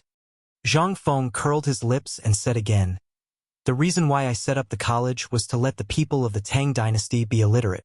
What I want to say is that as long as you're not blind, you can see that in the Tang dynasty, from the opening of the waterway trade route, to the emergence of the salt-making technique, to the trade with Jinla, these are the foundations that made the Tang dynasty grow stronger day by day.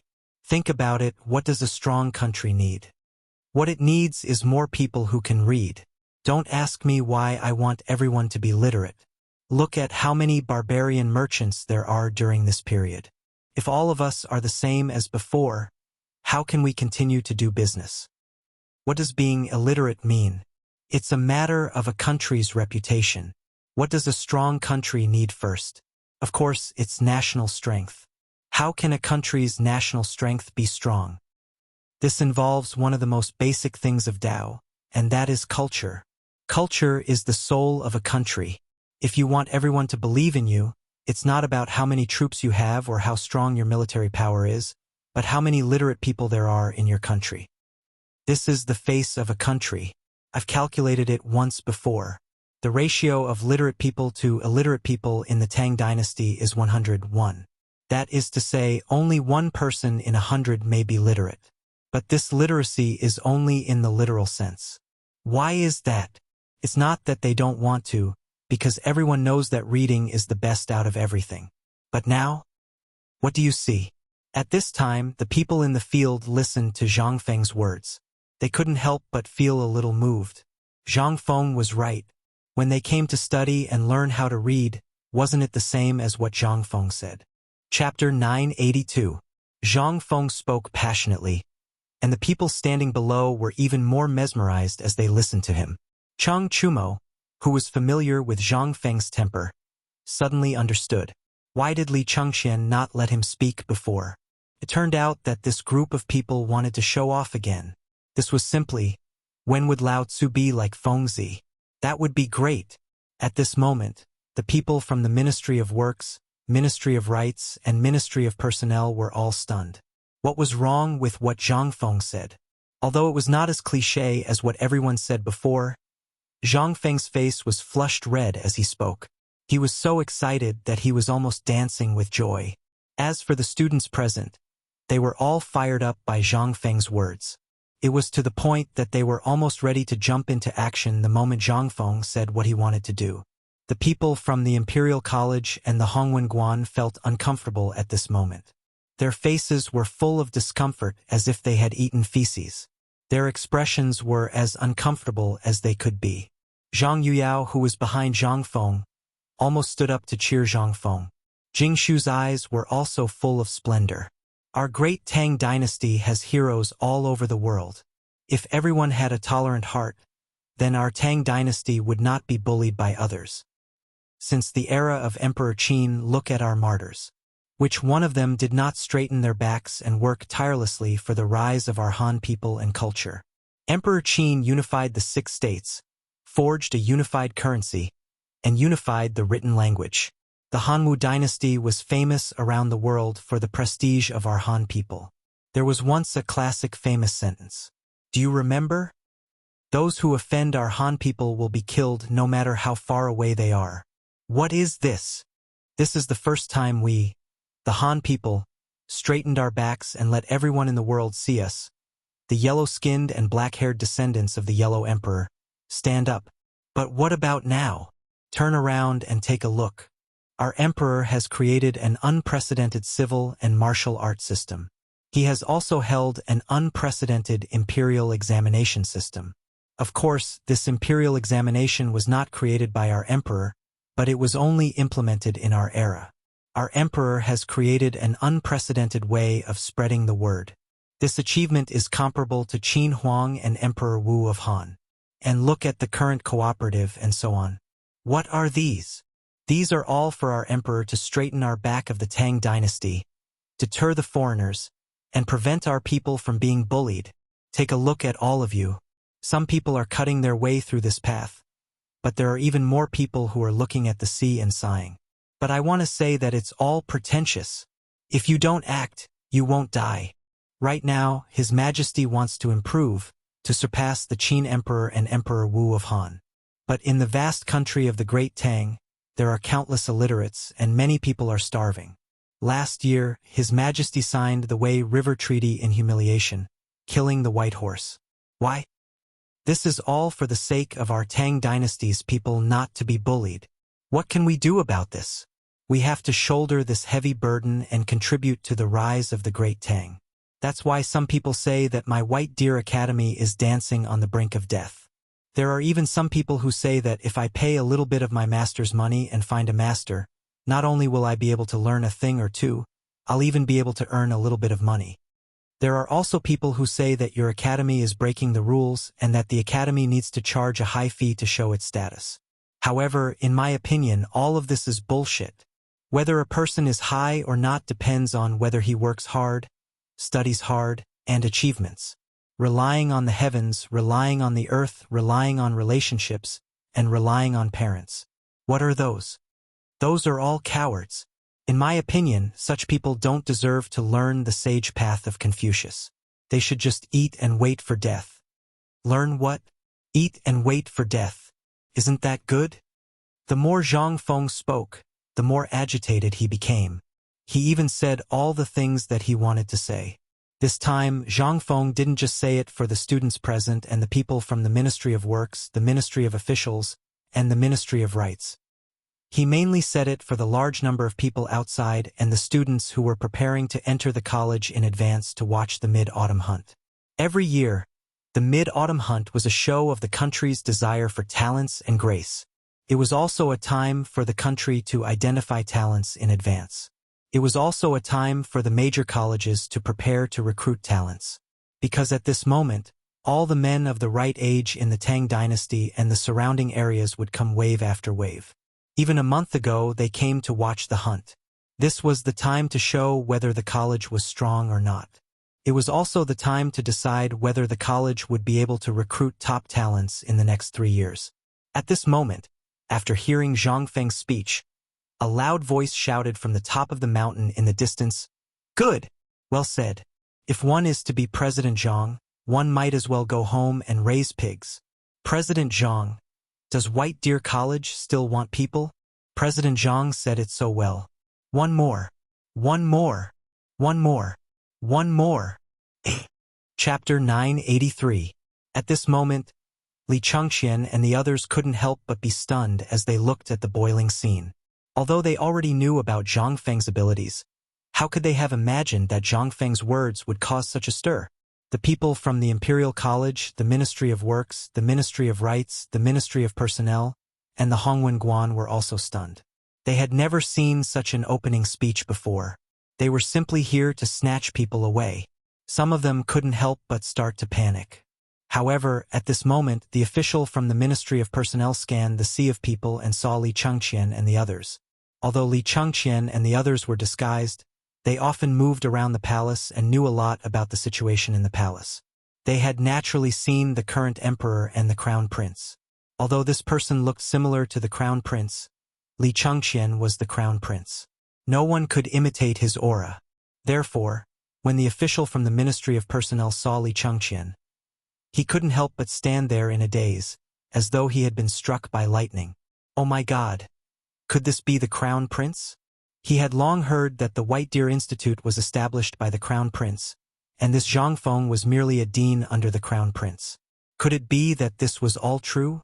The official from the Ministry of Personnel couldn't be sure.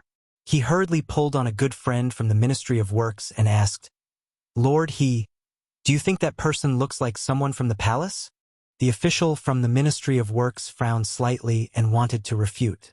However, when he looked in the direction his friend was looking, he also frowned slightly. He also saw Li Chengqian, who was dressed in white. Although he looked delicate and pretty, he couldn't tell anything about him. Due to their identities, Li Chengqian and the others were meticulously disguised every time they went out. Therefore, although everyone could tell something from his refined movements and expressions, if they didn't interact with Li Chengqian and the others often, even their childhood playmates wouldn't be able to recognize him, let alone outsiders. At this time, official He from the Ministry of Works stared at the official from the Ministry of Personnel in shock and said, "I say, old Qian, are you blind from old age? Wasn't the Crown Prince always in the palace? Moreover, wasn't it said that he had been helping the emperor deal with some important political matters? How could he have the time to come here and fool around? Besides, the laws of the Tang dynasty..." Without waiting for him to finish, the official from the Ministry of Appointments, old Qian, waved his hand with a pale face and whispered into his ear, "Have you not heard the rumors in the palace?" "What rumors?" "Master," he couldn't help but ask. "That's right. I've heard people say that His Majesty and the dukes would often leave the palace in disguise. Moreover, White Deer College seems to have been set up by His Majesty and the others. Even retired emperor is the honorary vice dean of White Deer College." When Lord He heard this, his frown deepened. As a rank 4 official of the Ministry of Works, he knew some things in great detail. However, when he heard his old friend say this, he couldn't help but frown. After thinking about it carefully, he heaved a deep sigh of relief. He patted the shoulder of the official from the Ministry of Personnel. "Old Qian, I'm telling you the truth. You're too nervous. If these things were true, why didn't Lord Zhongsun tell us? No matter what, we're an urgent department. If these things were true, why didn't we receive any news?" During this period of time, His Majesty and the Crown Prince have been terribly busy because of Chang'an's economy and the market at the foot of Shao Mountain. In addition, Jinna's request for help has kept them busy. How could they have the time to leave the palace? Think about it carefully. Is Lord Zhongsun in the palace or the Ministry of Personnel every day? Have you heard about Lord Zhongsun leaving the palace? Moreover, you said that retired emperor is the vice dean of White Deer College. Aren't you thinking too much? The relationship between His Majesty and retired emperor has just improved. Why would retired emperor come out to mess around? Lord He patted the shoulder of the official with the surname Qian and smiled confidently. Old Qian, you're really ignorant. This is what retired emperor values the most. Do you think retired emperor will break his own rules and do this kind of thing? Do you think His Majesty and Empress will allow him to do this? Hearing this, the official with the surname Qian from the Ministry of Personnel heaved a deep sigh of relief. Indeed, the rules established by the retired emperor stated that no member of the royal clan was allowed to use any form to side with anyone. Although the rumors about the White Deer Academy were getting more and more ridiculous, even if he was beaten to death, he wouldn't believe that the retired emperor would do such a thing. Hearing Lord He's words, Lord Qian's complexion turned slightly better. The gaze he used to look at Li Chengqian and the others was no longer that respectful. Now that you've said it, it seems that I was really a bit too nervous. However, look at this brat's mouth, he really knows how to talk. Lord He glanced at Zhang Feng, who was talking incessantly and passionately, and nodded speechlessly. At this moment, Zhang Feng didn't notice, but Li Chengqian and the others had already noticed the abnormalities of the officials.